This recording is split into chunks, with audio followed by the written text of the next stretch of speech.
ವಾಕ್ಯ ಕೇಳುವಾಗಲೇ ಕೆಲವರಿಗೆಲ್ಲ ಒಂದು ಸಮಸ್ಯೆ ಆಗ್ತದೆ. ಏನ್ ಗೊತ್ತಾ ಸಮಸ್ಯೆ? ಒಂದು ಬಾಯಿ ಆಕಳಿಗೆ ಬರುವಂತದ್ದು, ಮತ್ತೆ ತುಂಬಾ ಆಯಾಸ, ನಿದ್ದೆ, ಇದೆಲ್ಲ ಏನಕ್ಕೆ ಬರ್ತದೆ ಅಂದ್ರೆ ನಾವು ಸಂಡೇ ಆಗುವಾಗ ಅಥವಾ ಬೇರೆ ಟೈಮಲ್ಲಿ ನಾವು ಪ್ರಿಪೇರ್ ಮಾಡ್ಕೊಳ್ಳೋದಿಲ್ಲ. ಏನ್ ಮಾಡೋದಿಲ್ಲ? ಪ್ರಿಪೇರ್ ಅಂದ್ರೆ ಈಗ ಮದುವೆ ಮನೆಗೆ ಹೋಗುವಾಗ ಏನ್ ಮಾಡ್ತೀವಿ ನಾವು? ಸಿದ್ಧತೆ ಮಾಡ್ಕೊಳ್ತೀವಿ. ಏನೆಲ್ಲ ಈಗ ಫ್ಯಾಮಿಲಿ ಎಲ್ಲ ಮದುವೆ ಹೋಗಿ ಏನೆಲ್ಲ ಸಿದ್ಧತೆ ಮಾಡ್ತೀವಿ, ನಮಗೆ ಗೊತ್ತಿದೆ, ಅದೆಲ್ಲ ಹೇಳ್ಬೇಕಾಗಿಲ್ಲ. ಪೌಡ್ರು ಅದು ಇದು ಸೆಂಟು ಬಾಟ್ಲಿ ಬೇಕಾದ್ರೆ ರೋಡಲ್ಲೇ ಹೊಡ್ಕೊಂಡು ಹೋಗ್ತೀವಿ, ಇನ್ನು ಪರಿಮಳ ಜಾಸ್ತಿ ಬರಲಿ ಅಂತ. ಕೆಲವು ಸ್ತ್ರೀಯರು ಕಚ್ಚಿಪ್ಪಲ್ಲಿ ಸ್ವಲ್ಪ ಪೌಡರ್ ಇಟ್ಕೊಳ್ತಾರೆ, ಮತ್ತೆ ಉಜ್ಜುತ್ತಾರೆ ಅಲ್ವಾ? ಮುಖನೇ ಆ ದಿವಸ ತೊಳಿಯಲ್ಲ, ಸ್ವಲ್ಪ ಹೀಗೆ ಮಾತ್ರ ತೊಳಿತಾರೆ, ಪೌಡರ್ ಹೋಗ್ತದೆ ಅಂತೇಳಿ ಏನೆಲ್ಲ ಇರುತ್ತೆ ಅಲ್ವಾ? ಹಾಗೆ ದೇವರ ವಾಕ್ಯ ನಮ್ಮ ಜೀವಿತದಲ್ಲಿ ಯಾವಾಗ ನೆಲೆಗೊಳ್ತದೋ, ಯಾವಾಗ ನಾವು ಅದನ್ನು ಕೈಗೊಳ್ತೇವೆ, ಆಗ ನಮ್ಮ ಸ್ಪಿರಿಟ್ ಶೈನ್ ಆಗ್ತದೆ. ಅಲ್ಲವೇ? ಎಷ್ಟನ್ನು ನಂಬ್ತೀರಾ? ನಮ್ಮ ಆತ್ಮ ಶೈನ್ ಆದ್ರೆ ಸಾಕು, ಹೊರಗಿನ ಮನುಷ್ಯನ ಎಲ್ಲಾ ಕಾರ್ಯಗಳನ್ನು ದೇವರು ಏನ್ ಮಾಡ್ತಾನೆ? ಸರಿ ಮಾಡ್ತಾನೆ. ಆಮೇಲೆ ಹಾಗಾದ್ರೆ ದೇವರ ವಾಕ್ಯ ನಮ್ಮ ಆತ್ಮಕ್ಕೆ, ಅದರಲ್ಲಿ ಏನಾಗುತ್ತೆ? ದೇವರ ವಾಕ್ಯ ಯಾವುದಕ್ಕೆ? ನಮ್ಮ ಆತ್ಮಕ್ಕೆ. ನಮ್ಮ ಆತ್ಮವನ್ನು ಅದು ಉಜ್ಜೀವನ ಮಾಡಿ ನಮ್ಮ ಶರೀರದಲ್ಲಿ ಅದು ಪ್ರಕಟವಾಗ್ತದೆ. ಹಲ್ಲೆಲೂಯಾ. ಅದಕ್ಕೆ ದೇವರ ಹೇಳಿದ ನೀವೇ ದೇವರ ಆಲಯ. ಆಮೇಲೆ ಈ ಕಟ್ಟಡ ಆಲಯ ಅಲ್ಲ, ಇಲ್ಲಿ ದೇವರಿಲ್ಲ, ಅದ್ರಲ್ಲಿ ದೇವರ ಪ್ರಸನ್ನತೆ ಕೆಲಸ ಮಾಡ್ತದೆ ಹೊರತು ಇಲ್ಲಿ ದೇವರು ಯಾವತ್ತೂ ಕೆಲಸ ಮಾಡಲ್ಲ. ಕೆಲಸ ಮಾಡೋದು ಯಾರಿಂದ? ನಿನ್ನಿಂದ, ನನ್ನಿಂದ. ಹಲ್ಲೆಲೂಯಾ. ದೇವರಿಗೆ ನೀನೇ ಗರ್ಭಗುಡಿ, ನೀನು ದೇವರ ಆಲಯ. ನಿನ್ನ ಮೂಲಕವಾಗಿ ದೇವರ ಕೆಲಸ. ನೀನು ಎಲ್ಲೇ ಇರು, ಅದು ಯಾವ ಸ್ಥಳದಲ್ಲಿ ಮಲ್ಕೊಂಡಿರು, ಆದರೆ ದೇವರಿಗಾಗಿ ನೀನು ನಿಲ್ಲುವಾಗ ದೇವರು ಕ್ರಿಯೆ ಮಾಡ್ತಾರೆ. Hallelujah. Praise the Lord. Hallelujah. ದೇವರಿಗೆ ಸ್ತೋತ್ರ. ಆಗಲಿ ನಮ್ಮ ಸತ್ಯವೇದವನ್ನು ಅಪೊಸ್ತಲರ ಕೃತ್ಯಗಳು 3ನೇ ಅಧ್ಯಾಯಕ್ಕೆ ಕೆಲವು ವಿಷಯಗಳನ್ನು ದೇವರನಿಗೆ ಹೇಳಿದ ಹಾಗೆ ನಾವು ಅದರಲ್ಲಿ ದೇವರ ಆಲೋಚನೆಯನ್ನು ನಾವಿವತ್ತು ವಾಕ್ಯದ ಮೂಲಕವಾಗಿ ಕೇಳ್ಕೊಂಡು ಬರುವ ಅದು 3 ಗಂಟೆಯ ಒಂದು ಪ್ರಾರ್ಥನೆ. ಗಮನಿಸಿ, ನೀವು ಹೇಳ್ಬೋದು ಬೇರೆ ಬೇರೆ ಸರ್ವಿಸ್ಗಳನ್ನು ಇವತ್ತು ಪಾಸ್ಟ್ಗಳು ಮಾಡ್ತಾ ಇದ್ದಾರೆ, ಮಧ್ಯಾಹ್ನದ ಸರ್ವಿಸ್, ಬೆಳಗಿನ ಸರ್ವಿಸ್ ಎಂಬುದಾಗಿ. ಈಗ ಅಲ್ಲ, ಅದು ಆ ದಿವಸವೇ ಪ್ರಾರಂಭ ಆಗಿದೆ. ಇದು 3 ಗಂಟೆಗೆ ನಡೆಯುವಂತ ಒಂದು ಪ್ರಾರ್ಥನೆ. ಆ ಪ್ರಾರ್ಥನೆಗಾಗಿ ಯಾರು ದೇವಾಲಯಕ್ಕೆ ಹೋಗ್ತಿದ್ದ ಅಂತ ಹೇಳಿದ್ರೆ ಪೇತ್ರ, ಯೋಹಾನರು ದೇವಾಲಯಕ್ಕೆ ಹೋಗುವಂತ ಒಂದು ಸಂದರ್ಭ. ಹಲ್ಲೆಲೂಯಾ. ಆದ್ರೆ ಅಲ್ಲಿ ನಡೆದಂತ ಕಾರ್ಯ ಏನೆಂಬುದಾಗಿ ಇವತ್ತು ದೇವರ ವಾಕ್ಯದ ವಾಗ್ದಾನದ ಮೂಲಕವಾಗಿ ನಾವು ತಿಳ್ಕೊಳ್ಳಿಕ್ಕೆ ದೇವರು ನಮಗೆ ಸಹಾಯ ಮಾಡಲಿ. ಗಮನಿಸಿ, ಯಾರಾದ್ರೂ ಓದ್ತೀರಾ? ಅಪೊಸ್ತಲರ ಕೃತ್ಯಗಳು 3ನೇ ಅಧ್ಯಾಯ 1ನೇ ವಾಕ್ಯ. ಒಂದಾನೊಂದು ದಿವಸ ಪೇತ್ರ, ಯೋಹಾನರು ಮಧ್ಯಾಹ್ನದ ಮೇಲೆ 3 ಗಂಟೆಗೆ ನಡೆಯತಕ್ಕ ಪ್ರಾರ್ಥನೆಗಾಗಿ ದೇವಾಲಯಕ್ಕೆ ಹೋಗುತ್ತಿರಲು ಹುಟ್ಟು ಕುಂಟನಾಗಿದ್ದ ಒಬ್ಬ ಮನುಷ್ಯನನ್ನು ಯಾರು ಹೊತ್ತುಕೊಂಡು ಬಂದರು. ಆಮೇಲೆ 1ನೇ ವಾಕ್ಯದಲ್ಲಿ ದೇವರ ವಾಕ್ಯ ಸ್ಪಷ್ಟವಾಗಿ ಹೇಳ್ತದೆ, ಈ ಹುಟ್ಟು ಕುಂಟನು. ಅದರಲ್ಲಿ ಯಾರಿವನು? ಕುಂಟನಲ್ಲ, ಇವನು ಹುಟ್ಟು ಕುಂಟನು. ಆದ್ರೆ ಅವನಿಗೆ ಕಣ್ಣುಗಳಲ್ಲಿ ಅನೇಕರನ್ನು ನಾವು ನೋಡಬಹುದು. ಹಲ್ಲೆಲೂಯಾ. ಅವನು ಮಾತನಾಡಬಹುದು. ಹಲ್ಲೆಲೂಯಾ. ಆದ್ರೆ ಅವನಿಗೆ ಒಂದು ಚಲನೆ ಇಲ್ಲ. ಏನಂದ್ರೆ ಅವನು ನಡಿಲಿಕ್ಕೆ ಆಗದಂತ ಒಂದು ವ್ಯಕ್ತಿ. ಗಮನಿಸಿ, ಈ ಹುಟ್ಟು ಕುಂಟನು ಇವನು ಈಗ ನಡೆದದಲ್ಲ, ಆಕ್ಸಿಡೆಂಟ್ಗಳಿಂದ ಏನಾಗ್ಲಿಲ್ಲ, ಅದು ಯಾವ್ದು ಪ್ರಾಬ್ಲಮ್, ಒಂದು ಕಾಯಿಲೆ ಬಂದು ಹಾಗೆ ಆದದಲ್ಲ. ಬೈಬಲ್ ಹೇಳ್ತದೆ ಅವನು ಹುಟ್ಟು ಕುಂಟನು. ಆಮೇಲೆ ಬೈ ಬರ್ತ್ ಅವನು ಏನಾಗಿದ್ದಾನಂತೆ? ಹುಟ್ಟು ಕುಂಟನಾಗಿದೆ. ಅವನಿಗೆ ಯಾವುದು ಸಾಧ್ಯವಿಲ್ಲ. ಅವನು ನೋಡ್ಬಹುದು, ಕೈಯಲ್ಲಿ ಆಕ್ಷನ್ ಮಾಡಬಹುದು, ಬಾಯಲ್ಲಿ ಮಾತಾಡಬಹುದು, ಜನಗಳು ಹೇಳುವುದನ್ನು ಕೇಳಬಹುದು, ಆದ್ರೆ ಅವನು ಏನ್ ಮಾಡ್ಲಿಕ್ಕೆ ಸಾಧ್ಯ ಇಲ್ಲ. ಅದರಲ್ಲಿ ಆತನು ಏನ್ ಮಾಡ್ಲಿಕ್ಕೆ ಸಾಧ್ಯವಿಲ್ಲ. ಆತನು ನಡಿಲಿಕ್ಕೆ ಸಾಧ್ಯವಿಲ್ಲದಂತ ವ್ಯಕ್ತಿ. ಹಲ್ಲೆಲೂಯಾ. ಏನೇ ಮಾಡಿದ್ರು, ಯಾವುದೇ ಟ್ರೀಟ್ಮೆಂಟ್ ಕೊಟ್ಟು ಈ ಲೋಕದಲ್ಲಿರುವಂತ ಯಾವ ಔಷಧಿಗಳು ಅವನನ್ನು ನಡೆಯುವಂತೆ ಮಾಡಲಿಕ್ಕೆ ಸಾಧ್ಯನೇ ಇಲ್ಲ. ಯಾಕಂದ್ರೆ ಅವನು ಬರ್ತೇನಾಗಿದ್ದಾನೆ, ಕುಂಟನಾಗಿದ್ದಾನೆ. ಅಂತ ವ್ಯಕ್ತಿಯನ್ನು ಬೈಬಲ್ ಹೇಳ್ತದೆ ಯಾರೋ ಬಂದು ಒತ್ತುಕೊಂಡು ಬಂದರು. ಗಮನಿಸಿ, ಇಲ್ಲಿ ಅವನು ಬರಲಿಲ್ಲ. ಹಲ್ಲೆಲೂಯಾ. ಯಾರು ಬಂದ್ರು? ಹಾಗಾದ್ರೆ ಗಮನಿಸಿ, ಆ ಕಾಲದಲ್ಲಿ ಕೂಡ ಒಂದು ಭಿಕ್ಷುಕರಿಗೆ ಲೀಡರ್ ಆಗಿರ್ಬಹುದಾ? ಯಾರೋ ಭಿಕ್ಷುಕರಿಗೆ ಕೂಡ ಲೀಡರ್ ಇದ್ದಿರ್ಬಹುದು. ಇವತ್ತು ಕೂಡ ಇದ್ದಾರೆ. ನಿಮಗೆ ಗೊತ್ತಿದ್ಯಾ? ನೀವು ನೋಡಿದ್ರಿ, ಮಹಿಳೆಯ ಸಂಘ, ಪುರುಷರ ಸಂಘ, ಭಿಕ್ಷುಕರ ಸಂಘನೂ ಇದೆ. ಎಷ್ಟು ಜನರಿಗೆ ಗೊತ್ತಿದೆ ಅಂತ ಗೊತ್ತಿಲ್ಲ. ನೀವು ಬ್ಯಾಂಗ್ಳೂರಲ್ಲಿ ಹೋದ್ರೆ ಅವರಿಗಾದಂತ ಒಂದು ಕೊಠಡಿಗಳಿದೆ, ಅವರಿಗಾದಂತ ಕಟ್ಟಡಗಳಿದೆ. ನಿಮಗೆ ಶಾಕ್ ಆಗ್ಬಹುದು. ಅಲ್ಲೆಲ್ಲ ಭಿಕ್ಷುಕರು ಭಿಕ್ಷೆ ಬೇಡಿ ತಂದು ಅದರಲ್ಲಿ ಒಬ್ಬರು ಕಮಿಷನ್ ತಗೊಂಡು ಇಷ್ಟು ಕೊಟ್ಟು ಇಷ್ಟು ಪ್ರಾಪರ್ಟಿ ಇದೆಲ್ಲ ಮಾಡ್ತಾರ್ರಿ. ಅವ್ರಿಗೂ ಸಂಘ ಇದೆ. ನಿಮಗೆ ಗೊತ್ತಾ? ನಿಮಗೆ ಗೊತ್ತಿಲ್ಲ. ಫಿಲಿಮಲ್ಲಿ ಎಲ್ಲ ರಿಯಲ್ ಇದೆ. ಫಿಲಿಮಲ್ಲಿ ಅದನ್ನು ನೋಡಿ ಮಾಡಿದ್ದಾರೆ, ರಿಯಲ್ ಇದೆ. ಅಲ್ಲೇರಿಯಾ. ಈ ಲೋಕದಲ್ಲಿ ಎಲ್ಲ ಸಂಘ ಇದೆ, ಇಲ್ಲದೆ ಯಾವುದೂ ಇಲ್ಲ. ಹಾಗೆ ಆ ಕಾಲದಲ್ಲಿ ಕೂಡ ನಾನು ನಂಬ್ತೀನಿ. ಏನಂದ್ರೆ ಇವನನ್ನು ಯಾರೋ ಬಂದು ಒತ್ತುಕೊಂಡು ಬಿಡ್ಬೇಕಾದ್ರೆ ಅವನು ಕೂಡ ಸುಮ್ಮನೆ ತಂದು ಬಿಡ್ತಾನ ಡೈಲಿ, ಅವನಿಗೆ ಏನಾದ್ರು ಆದಾಯ ಇರ್ಬೋದು. ಗಮನಿಸಿ, ಈ ಆದಾಯದಲ್ಲಿ ಬದುಕುವಂತ ಒಬ್ಬ ವ್ಯಕ್ತಿ ಹುಟ್ಟು ಕುಂಟ. ಇವನ ಹೆಸರು ಏನೆಂಬುದಾಗಿ ಗೊತ್ತಿಲ್ಲ. ಆದ್ರೆ ಬೈಬಲ್ ಹೇಳ್ತದೆ ಯಾರೋ ಒತ್ತುಕೊಂಡು ಬಂದರು. ದೇವಾಲಯಕ್ಕೆ ಹೋಗುವ ದೇವರಿಂದ ಭಿಕ್ಷೆ ಬೇಡುವುದಕ್ಕಾಗಿ ಅವನನ್ನು ದೇವಾಲಯದ ಸುಂದರ ದ್ವಾರವೆಂಬ ಬಾಗಿಲಿನಲ್ಲಿ ದಿನಾಲು ಕೂರಿಸ್ತಿದ್ರು. ಗಮನಿಸಿ, ದಿನಾಲು ಕರ್ಕೊಂಡು ಹೋಗ್ತಾ ಇದ್ರು. ಹಾಗಾದ್ರೆ ದಿನಾಲು ಕೂರಿಸ್ತಿದ್ರು. ಗಮನಿಸಿ, ಪಕ್ಕದವ್ರಿಗೆ ಹೇಳಿ, ದಿನಾಲು ಕರ್ಕೊಂಡು ಹೋಗ್ತಿದ್ರು, ದಿನಾಲು ಕೂರಿಸ್ತಿದ್ರು. ಅವ್ರು ಅಲ್ಲೇ ಸೆಟ್ಲ್ ಅಲ್ಲ. ಇವತ್ತು ಕೆಲವು ಭಿಕ್ಷುಕರು ಅಲ್ಲೇ ಸೆಟ್ಲ್ ಆಗಿರ್ತಾರೆ ಅಲ್ವಾ? ಲಾಸ್ಟ್ಗೆ ತಟ್ಟೆ ಅಲ್ಲಿ ಇಲ್ಲಿ ಎಲ್ಲ ಬಂದ್ಬಿಡ್ತದೆ. ಕೆಲವರಾಗಿನ ಲಾಸ್ಟ್ಗೆ ನಮ್ಮ ಮನೆ, ಹೌದಲ್ವಾ? ಅದೇ ಪರ್ಮನೆಂಟ್ ಜಾಗ ಇರ್ತದೆ. ಆದ್ರೆ ಇವನದು ಹಾಗೆಲ್ಲ. ಯಾವಾಗಲೂ ಕೂಡ ದೇವಾಲಯದ ಸುಂದರ ದ್ವಾರದ ಎಂಟ್ರೆನ್ಸ್, ಈ ಎಂಟ್ರೆನ್ಸ್ ಅಲ್ಲಿ ಕಂಬ ಹಾಕಿದಂತ ಸ್ಥಳಕ್ಕೆ ಸುಂದರ ದ್ವಾರ ಅಂತ ಹೇಳ್ತಾರೆ. ಅದಕ್ಕೆ ಎಂಟ್ರೆನ್ಸ್ ಗೆ ಸುಂದರ ದ್ವಾರ ಹೇಳ್ತಾರೆ. ಈ ಸುಂದರ ದ್ವಾರದಲ್ಲಿ ಬೈಬಲ್ ಅಂತ ದಿನಾಲು ಅವನು ಕರ್ಕೊಂಡು ಹೋಗ್ತಿದ್ರು. ಏನ್ ಮಾಡ್ತಿದ್ರು? ದಿನಾಲು ಕೂರಿಸ್ತಿದ್ರು. ಹೌದು ತಾನೇ? ವಾಕ್ಯ ಹಂಗೆ ಹೇಳ್ತಿದ್ದಲ್ಲ, ಸುಂದರ ದ್ವಾರ ಎಂಬ ಬಾಗಿಲಲ್ಲಿ ದಿನಾಲು ಕೂರಿಸ್ತಿದ್ದರು. ಸುಮ್ಮನೆ ಕೂರಿಸ್ತಾರೆ ಯಾರಾದ್ರೂ? ದುಡ್ಡು ಕೊಡದೆ ಯಾರಾದ್ರೂ ನೀವು ಇಲ್ಲಿ ಡೈಲಿ ಅಲ್ಲೆಲ್ಲ ರೋಡಲ್ಲಿ ಫುಲ್ಲು ಕಸ ಎಲ್ಲ ಎಕ್ಕಿ ಡೈಲಿ ಬರ್ಬೇಕು 6 ಗಂಟೆಗೆ ಅಂತ ಹೇಳಿದ್ರೆ ಯಾರಾದ್ರು ಬರ್ತಾರ? ದಿನಾಲು ನಿಮಗೆ ಏನಾದ್ರೂ ಒಂದು ಜವಾಬ್ದಾರಿ, ಒಂದು ದಿವಸ ಓಕೆ ಡೈಲಿ ನೀವು ಮಾಡ್ಬೇಕಂತ ಹೇಳಿ, ಉದಾಹರಣೆಗೆ ಡೈಲಿ ಚರ್ಚ್ ಬಿಡಿಸಿ, ಸಿಸ್ಟರ್ ಬನ್ನಿ ಬ್ರದರ್ ಡೈಲಿ ಬಿಡಿಸಿ ಅಂತ ಹೇಳಿದ್ರೆ ಒಂದು ದಿವಸ ಆದ್ರೂ ಕೇಳ್ತೀರ, ಸ್ಯಾಲ್ರಿ ಕೊಡ್ತಾರೆ. ಒಂದಲ್ಲ ಒಂದು ದಿವಸ ಬ್ಲಾಸ್ಟ್ ಆಗ್ತೀವ ಇಲ್ವಾ? ವಾರಕ್ಕೆ ಒಂದು ದಿವಸ ಆದ್ರೂ ಪರವಾಗಿಲ್ಲ, ಡೈಲಿ 6 ಗಂಟೆ ಬರ್ಬೇಕು ಬ್ರದರ್, ಇಲ್ಲೆಲ್ಲ ಕ್ಲೀನ್ ಮಾಡ್ಬೇಕು ಹೋಗ್ಬೇಕಂತ ಹೇಳಿದ್ರೆ ದೂರದಲ್ಲಿ ಅದೇ ಫಾಸ್ಟ್ ಏನ್ ಸ್ಯಾಲ್ರಿ ಕೊಡ್ತಾರೆ. ಬೆಳಿಗ್ಗೆ ಎದ್ದು ಹೋಗ್ಬೇಕಾಗ್ತದೆ. ಒಂದು ವಾರ ಸುಮ್ಮನೆ ಇದ್ದೆ, ಇನ್ನು ಸುಮ್ಮನೆ ಇರ್ಲಿಕ್ಕೆ ಆಗಲ್ಲ. ಪ್ರಶ್ನೆಗೆ ಹೇಳ್ಬೇಕು, ಪೆಟ್ರೋಲ್ಗೆ ಯಾರು ದುಡ್ಡು ಕೊಡುದು? 5 ಕಿಲೋಮೀಟರ್ ನಾನು ಬಂದು ಗುಡಿಸಿ ಹೋಗ್ಬೇಕಂದ್ರೆ ನಾನು ನಗರಸಭೆ, ನಾವೆಲ್ಲ ಏನೆಲ್ಲ ಪ್ರಶ್ನೆ ಮಾಡ್ಬೋದಲ್ವಾ? ಒಂದು ಉದಾಹರಣೆ ಅದು ಇಲ್ಲಿ ನೋಡ್ರಿ. ಈ ವ್ಯಕ್ತಿ ಅವನು ನಡಿಲಿಕ್ಕೆ ಸಾಧ್ಯವಿಲ್ಲ, ಅವನ ಈ ಲೋಕದಲ್ಲಿ ಏನು ಮಾಡಲಿಕ್ಕೆ ಸಾಧ್ಯವಿಲ್ಲ, ಕೇಳಬಲ್ಲನು ನೋಡಬಲ್ಲನು. ಆದ್ರೆ ಅವನನ್ನು ಯಾರೋ ಒಬ್ಬರು ಸಹಾಯಕ್ಕಾಗಿ ಅಲ್ಲಿ ಕೂರಿಸಬೇಕಾಗಿತ್ತು, ಮತ್ತೆ ಅವನನ್ನು ಕರೆದುಕೊಂಡು ಹೋಗ್ತಾ ಇದ್ದ. ಅಂದ್ರೆ ಅವನಿಂದಲೂ ಕೂಡ ಅನೇಕ ಆದಾಯವನ್ನು ಬೇರೆಯವರು ಕೂಡ ಗಳಿಸ್ತಾ ಇದ್ರು ಅನ್ಸುತ್ತೆ. Praise God. ಆದ್ರೆ ಗಮನಿಸಿ, ಅವನು ಎಲ್ಲಿ ಕೂರ್ತಿದ್ದ? ದೇವಾಲಯದ ಸುಂದರ ದ್ವಾರದಲ್ಲಿ ಕೂರ್ತಿದ್ದ. ಅವನು ಎಲ್ಲಿ ಕೂತಿದ್ದ? ಒಳಗೆ ಕೂರಲಿಲ್ಲ, ಹೊರಗೆ ಅವನನ್ನು ಕೂರ್ತಿದ್ದ. ಒಳಗೆ ಕೂರುವವನು ಆತ್ಮವನ್ನು ಆತ್ಮಕ್ಕೆ ಬೇಕಾದಂತ ಆಹಾರವನ್ನು ಹೊಂದುವವನು ಒಳಗೆ ಕೂರ್ತಾನೆ. ಏನ್ ಮಾಡ್ತಾನೆ ಅವನು? ತನ್ನ ಆತ್ಮೀಯ ಜೀವಿತವನ್ನು ಬಲಪಡಿಸಿಕೊಳ್ಳುವನು, ತನ್ನ ಆತ್ಮೀಯ ಜೀವಿತವನ್ನು ಕಟ್ಟಿಕೊಳ್ಳುವನು, ತನ್ನ ಆತ್ಮೀಯ ಜೀವಿತದಲ್ಲಿ ಬೆಳೆಯುವನು ಎಲ್ಲಿ ಕೂರ್ಬೇಕಾಗಿತ್ತು? ಒಳಗೆ ಕೂರ್ಬೇಕಾಗಿತ್ತು. ಸಭೆಗೆ ಎಲ್ಲರೂ ಯಾಕೆ ಬರ್ತಾರೆ? ಆತ್ಮದಲ್ಲಿ ಬಲ ಹೊಂದಲಿಕ್ಕೆ, ಕೆಲವು ರೋಗಗಳು ವಾಸಿ ಆಗ್ಲಿಕ್ಕೆ, ಕೆಲವು ದೇವ ಬಿಟ್ಟು ಹೋಗ್ಲಿಕ್ಕೆ. ಕೊನೆಗೆ ಫೈನಲ್ ಏನ್ ಬರ್ತದೆ ಅಂದ್ರೆ ನಮ್ಮ ಆತ್ಮ ಬಲ ಹೊಂದಬೇಕು, ನಾವು ಸ್ಪಿರಿಚುವಲ್ ಅಲ್ಲಿ ಸ್ಟ್ರಾಂಗ್ ಆಗ್ಬೇಕು ಅಂತ, ಹೌದಲ್ವಾ? ಆದ್ರೆ ಇವನ ಉದ್ದೇಶ, ಅಥವಾ ಇವನು ಕರೆದುಕೊಂಡು ಬಂದವರ ಉದ್ದೇಶ ಸಭೆಯ ಒಳಗೆ ಬಿಡ್ಬೇಕಂತ ಒಂದು ಉದ್ದೇಶ ಇರಲಿಲ್ಲ, ಸಭೆಯ ಹೊರಗಡೆ ಅವರನ್ನು ಕೂರಿಸ್ಬೇಕಂತ ಉದ್ದೇಶ. ಕಾರಣ ಏನಂದ್ರೆ ಡಬ್ಬು ಏನಕ್ಕೆ? ಹಣಕ್ಕಾಗಿ, ಅವನಿಂದ ಬರುವಂತ ಆದಾಯಕ್ಕಾಗಿ ಮಾತ್ರ ಅವನನ್ನು ಕೂರಿಸ್ತಿದ್ರು.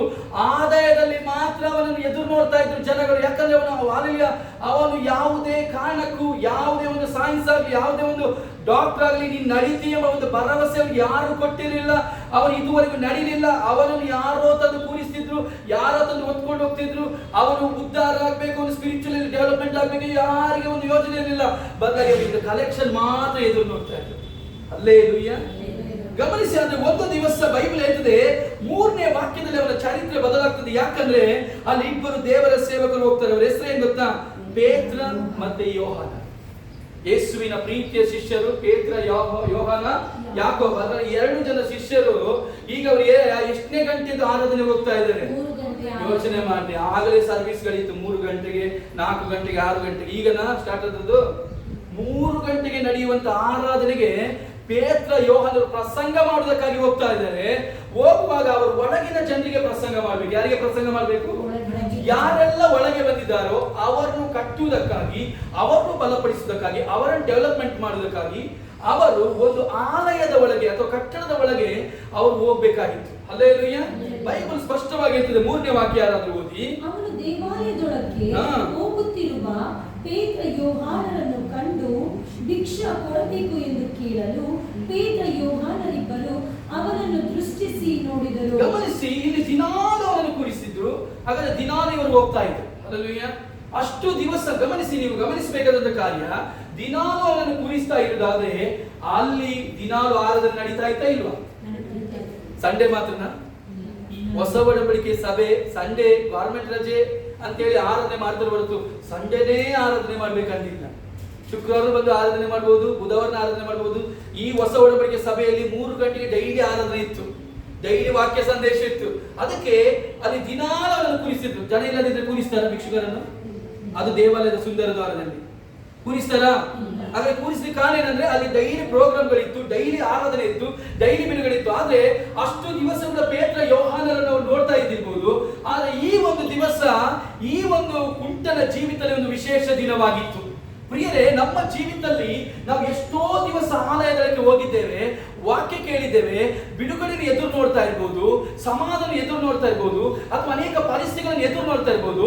ಆದ್ರೆ ವಾಕ್ಯ ಹೇಳ್ತದೆ, ಒಂದು ಕಾಲ ಉಂಟು ನಿನ್ನ ನಿರೀಕ್ಷೆ ನಿರರ್ಥಕವಾಗದು. ಗಮನಿಸಿ, ಈ ಕುಂಟನೊಟ್ಟಿಗೆ ಇದ್ದಂತ ನಿರೀಕ್ಷೆ ಏನು, ಪೇತ್ರ ಯೋಹಾನಲ್ಲಿ ಇದ್ದಂತ ನಿರೀಕ್ಷೆ ಏನು? ಈಗ ನೀವು ಗಮನಿಸಬೇಕಾದಂತ ಕಾರ್ಯ, ಕುಂಟನಲ್ಲಿದ್ದಂತ ನಿರೀಕ್ಷೆ ಏನು, ಪೇತ್ರ ಯೋಹಾನಲ್ಲಿದ್ದ ನಿರೀಕ್ಷೆ. ಇಬ್ಬರು ಕೂಡ ಲೋಕದ ಪ್ರಕಾರ ಏನು ಇಲ್ಲದವರು. ಎಷ್ಟು ಜನ ಹೇಳ್ತೀರಾ ಅದು ಹೆಂಗೆ ಹೇಳ್ತೀರಾ ಪಾಸ್ಟರ್ ಅಂತ? ಇಬ್ಬರು ಕೂಡ ಲೋಕದ ಪ್ರಕಾರ ಏನು, ಹೆಂಗೆ? ಅವರೊಟ್ಟಿಗೆ ಹಣ ಇಲ್ಲ ಅಂತೆ, ಬೆಳ್ಳಿ ಇಲ್ಲ, ಬಂಗಾರ ಇಲ್ಲ, ಗಾಡ್ರೇಜ್ ಇಲ್ಲ, ಪಾಕೆಟ್ ಮನಿ ಇಲ್ಲ, ಪರ್ಸ್ ಇಲ್ಲ, ಏನಿಲ್ಲ. ಇವನೊಟ್ಟಿಗೂ ಹಣ ಇಲ್ಲ. ಲೋಕದ ಪ್ರಕಾರ ಇರ್ಬೋದು, ಇಬ್ರು ಭಿಕ್ಷುಕರೇ ಬರ್ತದೆ. Praise God. ನಾನು ಹೇಳಲ್ಲ, ದೇವ ಸೇವಕರು, ಹೌದಲ್ವಾ? ಈ ಇಬ್ಬರಿಗೂ ಕೂಡ ಒಂದೇ ಒಂದು ಸಮಸ್ಯೆ ಏನಂದ್ರೆ ಹಣ ಇಲ್ಲ. ಏನಿಲ್ಲ? ಡಬ್ಬು ಲೇದು. Praise God. ಏನಿಲ್ಲ? No finance. ಇವತ್ತು ದೊಡ್ಡ ಮ್ಯಾಟ್ರ್ ಏನಂದ್ರೆ ಲೋಕದಲ್ಲಿ, ಪಾಸ್ಟ್ರೇ ನಾನು ಸಭೆಗೆ ದುಡ್ಡು ಇದ್ರೆ ಬರ್ತಿದ್ದೆ, ದುಡ್ಡು ಇದ್ರೆ ಈ ಕಾರ್ಯ ಮಾಡ್ತಿದ್ದೆ, ದುಡ್ಡು ಇದೇನು ಪಾಸ್ಟರ್ ನಾನು ಬಿಲ್ಡಿಂಗ್ ಕಟ್ಕೊಳ್ತಿದ್ದೆ, ದುಡ್ಡು ಇದ್ರೆ ನಾನು ಹೆಲಿಕಾಪ್ಟರ್ ತಗೊಳ್ತಿದ್ದೆ, ದುಡ್ಡು ಇದ್ರೆ ಕಿಯಾ ಗಾಡಿ ತಗೊಳ್ತಿದ್ದೆ, ದುಡ್ಡಿದ್ರೆ ಎಲ್ಲ ಮಾಡ್ತೀವಿ. ನಮ್ಮೆಲ್ಲ ಮೈಂಡ್ ಎಲ್ಲರಿಗೆ ಬರುವಂತದ್ದು ಒಂದೇನಂದ್ರೆ ದುಡ್ಡಿದ್ರೆ ಎಲ್ಲ ಮಾಡ್ತೇವೆ. ಪ್ರಿಯರೇ, ನಾನು ಒಂದೇ ಹೇಳ್ತೀನಿ, ದುಡ್ಡು ಇಲ್ಲದಿದ್ರೆ, 2 ಕಿಡ್ನಿ ಇಲ್ಲದಿದ್ರೆ ಏನಾಗ್ತಿತ್ತು? ದುಡ್ಡು ಇದೆ, 2 ಕಿಡ್ನಿ ಇಲ್ಲ, ಯಾರು ಕೊಡಲ್ಲ, ಏನಾಗ್ತಿತ್ತು?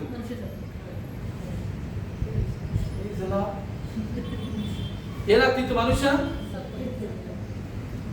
ಒಂದ್ ದಿವಸ ನಾನು ಸುಮ್ಮನೆ ಉದ್ದೇಶ ಅದು, ಒಂದ್ ದಿವಸ ಸುಮ್ಮನೆ ನಾನು ಹೇಳಿದೆ, ಕಿಡ್ನಿ ಅವೈಲೇಬಲ್, ಓ ಪಾಸಿಟಿವ್, ನಂದೇ ಕಿಡ್ನಿ. ನಾನು ಯಾವ್ದ್ರಲ್ಲಿ ಹಾಕಿದೆ?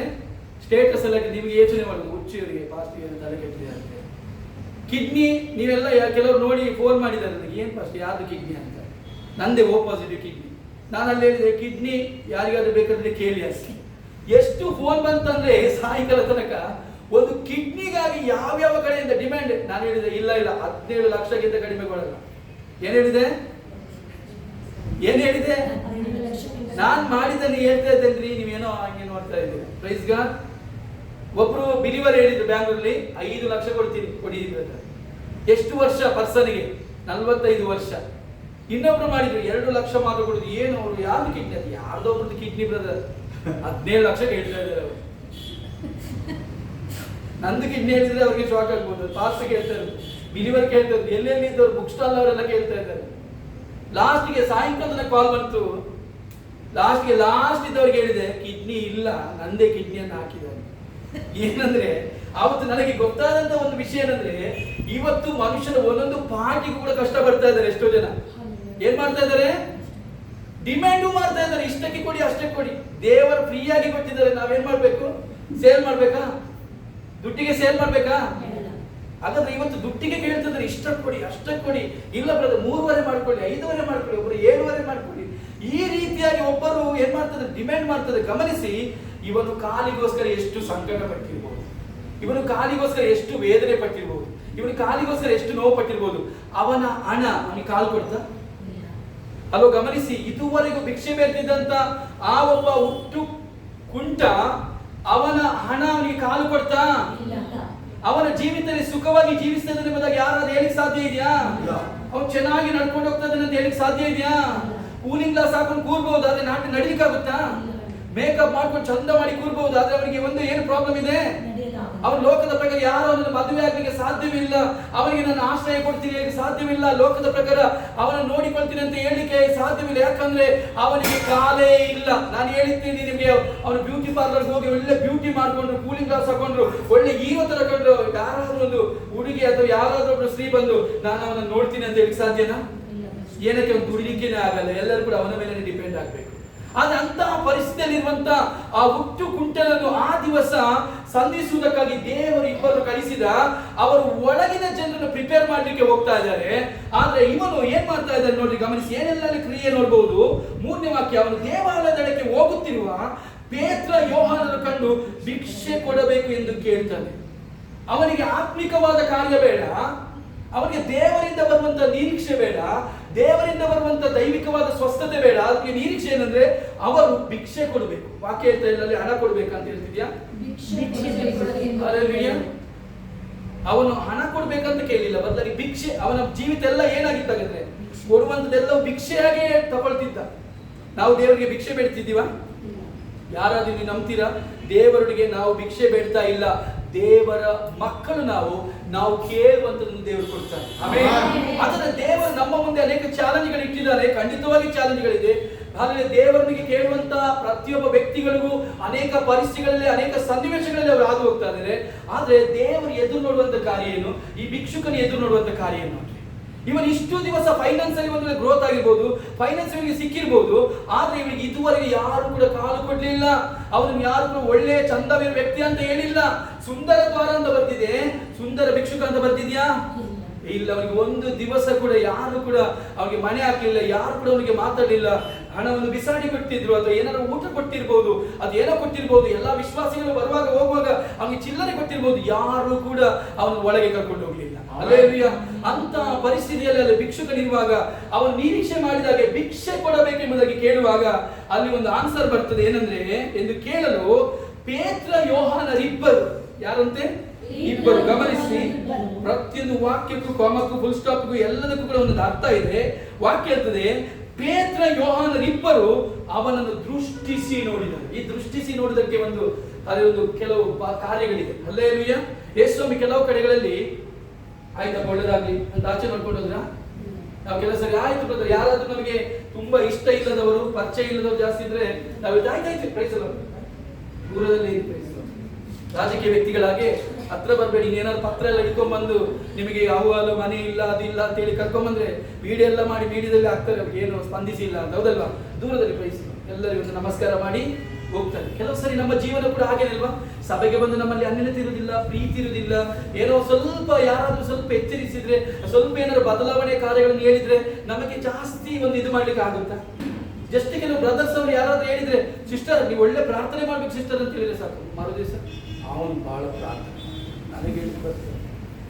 ನಾವು ಹೇಳ್ತೀವಿ ಇಲ್ವಾ? ಕೆಲವು ಸಲ ಒಳಗಿಂದ ಆದ್ರೂ ಪ್ರೈಸ್ ಆಡುವಾಗ ಒಂದೇ ಕೈ ಪ್ರೈಸ್ ಕಡಿತೀವಿ ಅಂತ ಹೇಳಿದ ಜಸ್ಟ್ ಒಂದು ಪ್ರೈಸ್ ಲಾರ್ಡ್ ಅಂತ ಹೇಳಿಕ್ಕೂ ಕಷ್ಟ. ಅಂದ್ರೆ ನಮ್ಮ ಒಳಗೆ ಏನಿದೆ ಅಂತ ಹೇಳಿದ್ರೆ ಎಚ್ಚರಿಕೆ, ಬಿಡುಗಡೆ, ಅದು ಯಾವುದನ್ನು ನಾವು ನಿರೀಕ್ಷೆ ಮಾಡಲ್ಲ.